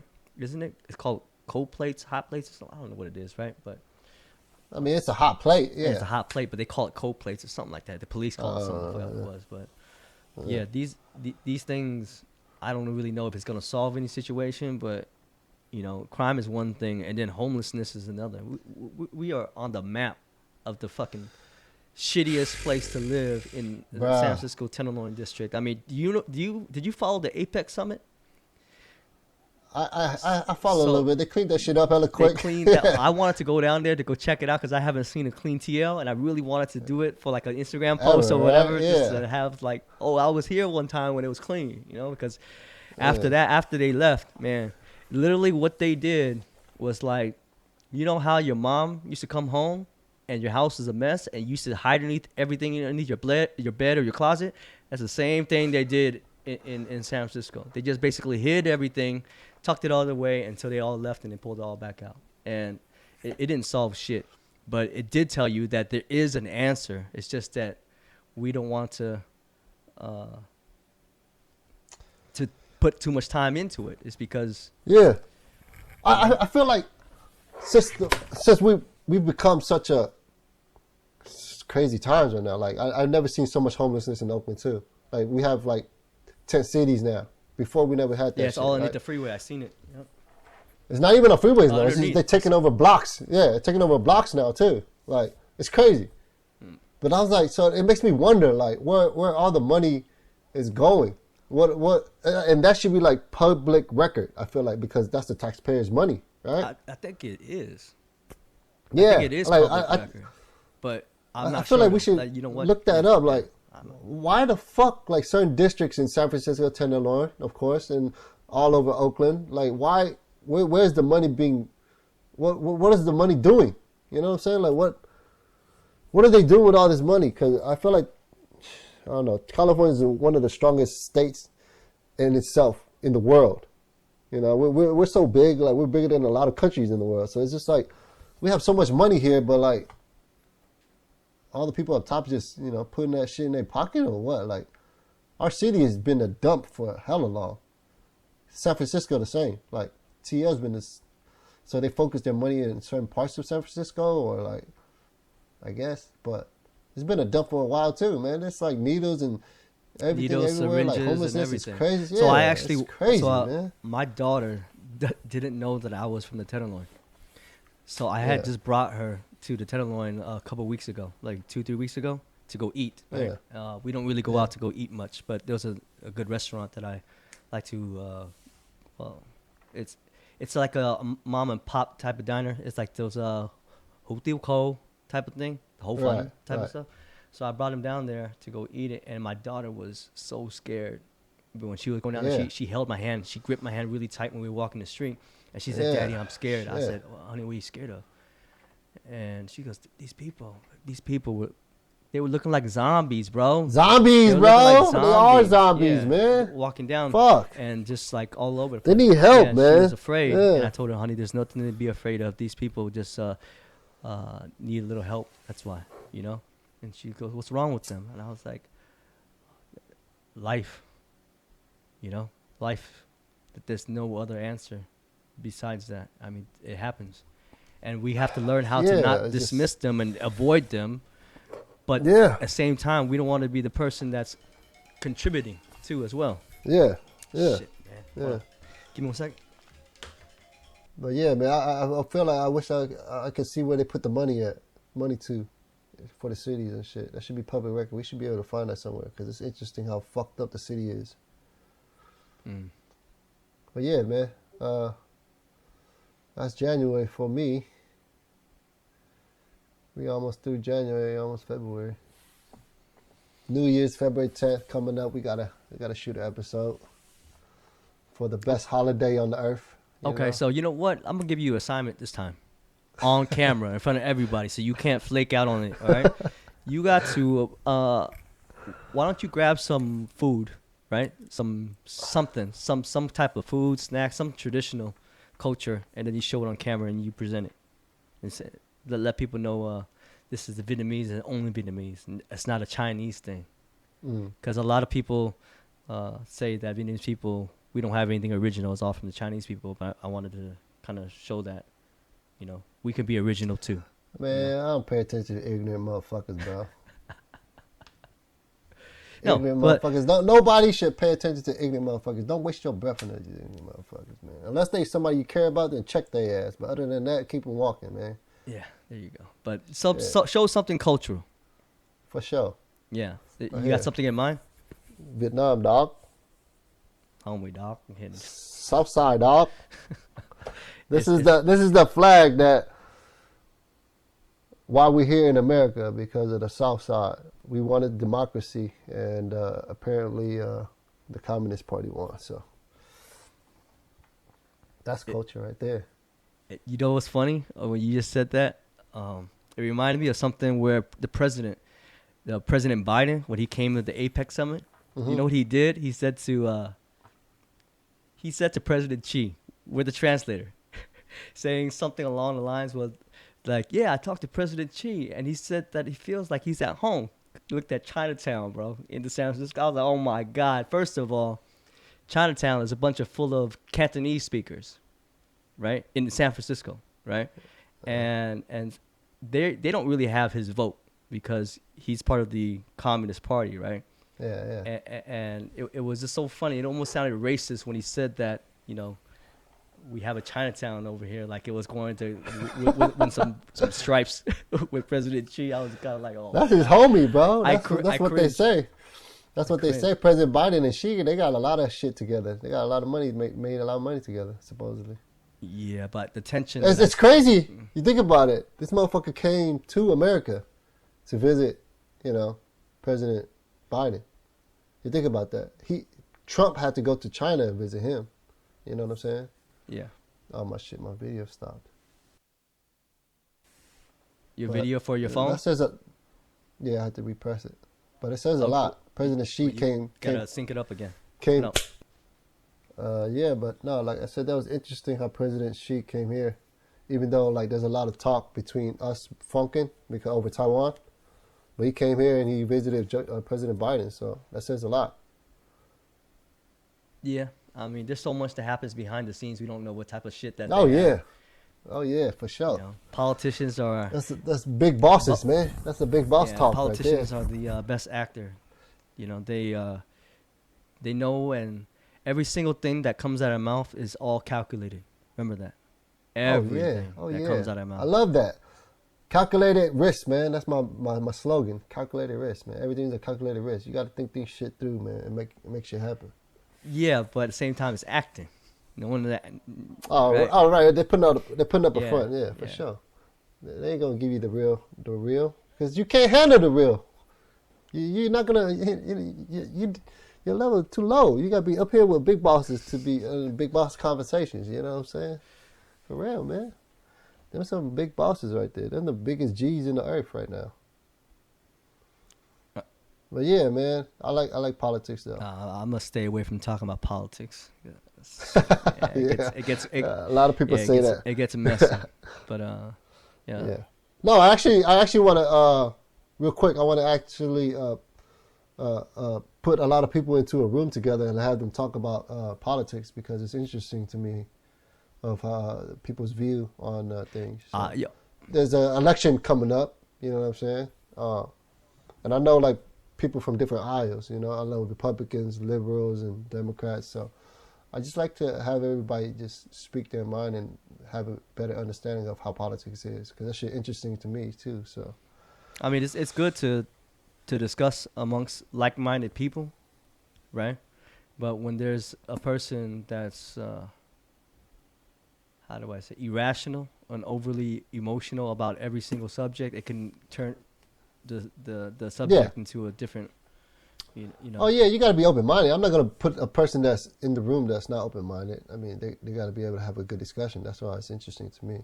But I ain't gonna put you in a room with people that you're just gonna be talking. Bro, I mean, it's okay to disagree, right? You could, but some people just need to know how to disagree properly.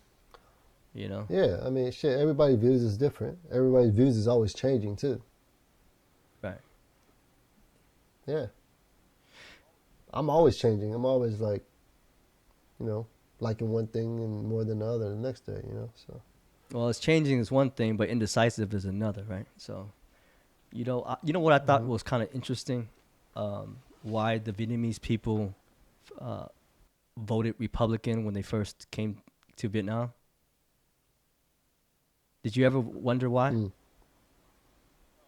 No, I never knew that Vietnamese people backed Republicans. Yeah, like so it was very. I thought we were more on the Democratic side. Being up from the Bay Area or the blue state, right? Yeah, but you kind of wonder, it's like, what made them vote that direction, you know? And if you really break it down to history, you think about the time that they came, and they had a Republican president during that time. I forgot who was in president during 75 and later. Right. Jimmy Carter, maybe? I'm not sure. That'd be interesting. But when you go, I guess you can say, vow your loyalty to a country when you're leaving it behind, right? The last thing you want to do is vote against whatever the majority is, right? So during that time, the majority that makes sense. was the Republican Party. And it was, right? And the last thing you want to do is go in the opposition and say, oh, you know, whatever, right? Because, well, that's what my understanding was, you know, makes which, sense. you know, that's why they kind of, you know, stuck with it. And then during time, you know, years later, everyone started to be more democratic or liberal or whatever you want to call it. But they started to grow into the own thing. And whoever thinks that they can think, what party is Jimmy under? I'm in neither party. I don't agree. Well, it's not like I don't agree nor do I disagree. It's just for me, it's just like watching a television, and this guy is trying to convince me to cast a vote for them, but they just haven't said anything that made me feel like this guy is worth my time to support. Right? Whatsoever. And I don't vote, so time. Yeah, what's ever a time where somebody actually stuck with what they're actually preaching, though? Usually they say everything they're preaching they never do anyway. Man. That's why I wanted to fact check these motherfuckers, like these government officials, these city officials. Like, we're voting you in, and what are you doing with the money that we put in your pocket, we put in your hands? Like, where are you distributing this money to, and what's the work behind it? Like, that's what's so fucking mind-boggling. Like, why Oakland is so fucking trash, and like. There's a lot of people there. There's a lot of businesses there. I feel like they're making their tax revenue up or whatever. But, you know, I don't know. It's a crazy time right now. And we're about to supposedly get into a bigger recession this year and next year. So, we'll see. I don't know. We'll see. But, you know, even though it's a recession or possible recession and whatnot, we're about to wrap this up. But I wanted to say I'm in a giving mood. You know, I'm going to give out some more shirts this year. Okay, so this time around, we're not gonna do a lottery or a, what do you call it? A raffle. If you just drop it into our inbox, we're gonna put our emails on top of the thing, and then you, if you're brave enough to send us your address and not worried about getting robbed, right? We're gonna send you a shirt. Okay, just I have a couple of these shirts that I Yeah, made, man. limited edition. Nobody else got this on this earth besides your boy over here and Carter. So yeah, if you want one of these shirts, we're in a giving mood. We're gonna hand them out. So yeah, drop it in our mailbox in the description. Yeah, man. If you're a new parent, you know, if you got a toddler or a newborn, it's a good shirt to just have and have the, you know, the kids spit up on. You know what I'm saying? It's nothing Yeah, bad about that. Having or an you want a extra Vietnamese shirt. wife, you know, that you want to pay for. Oh, or get paid. Yeah, man. Show some love. We'll show some love Anyway, back. Try to build this up, man. hey, thank you guys so much for listening. That's our time. Until the next one. Take care. Peace. Yeah. Check in with your Check in loved with your ones. loved ones. Stay kind to one another. Deuces.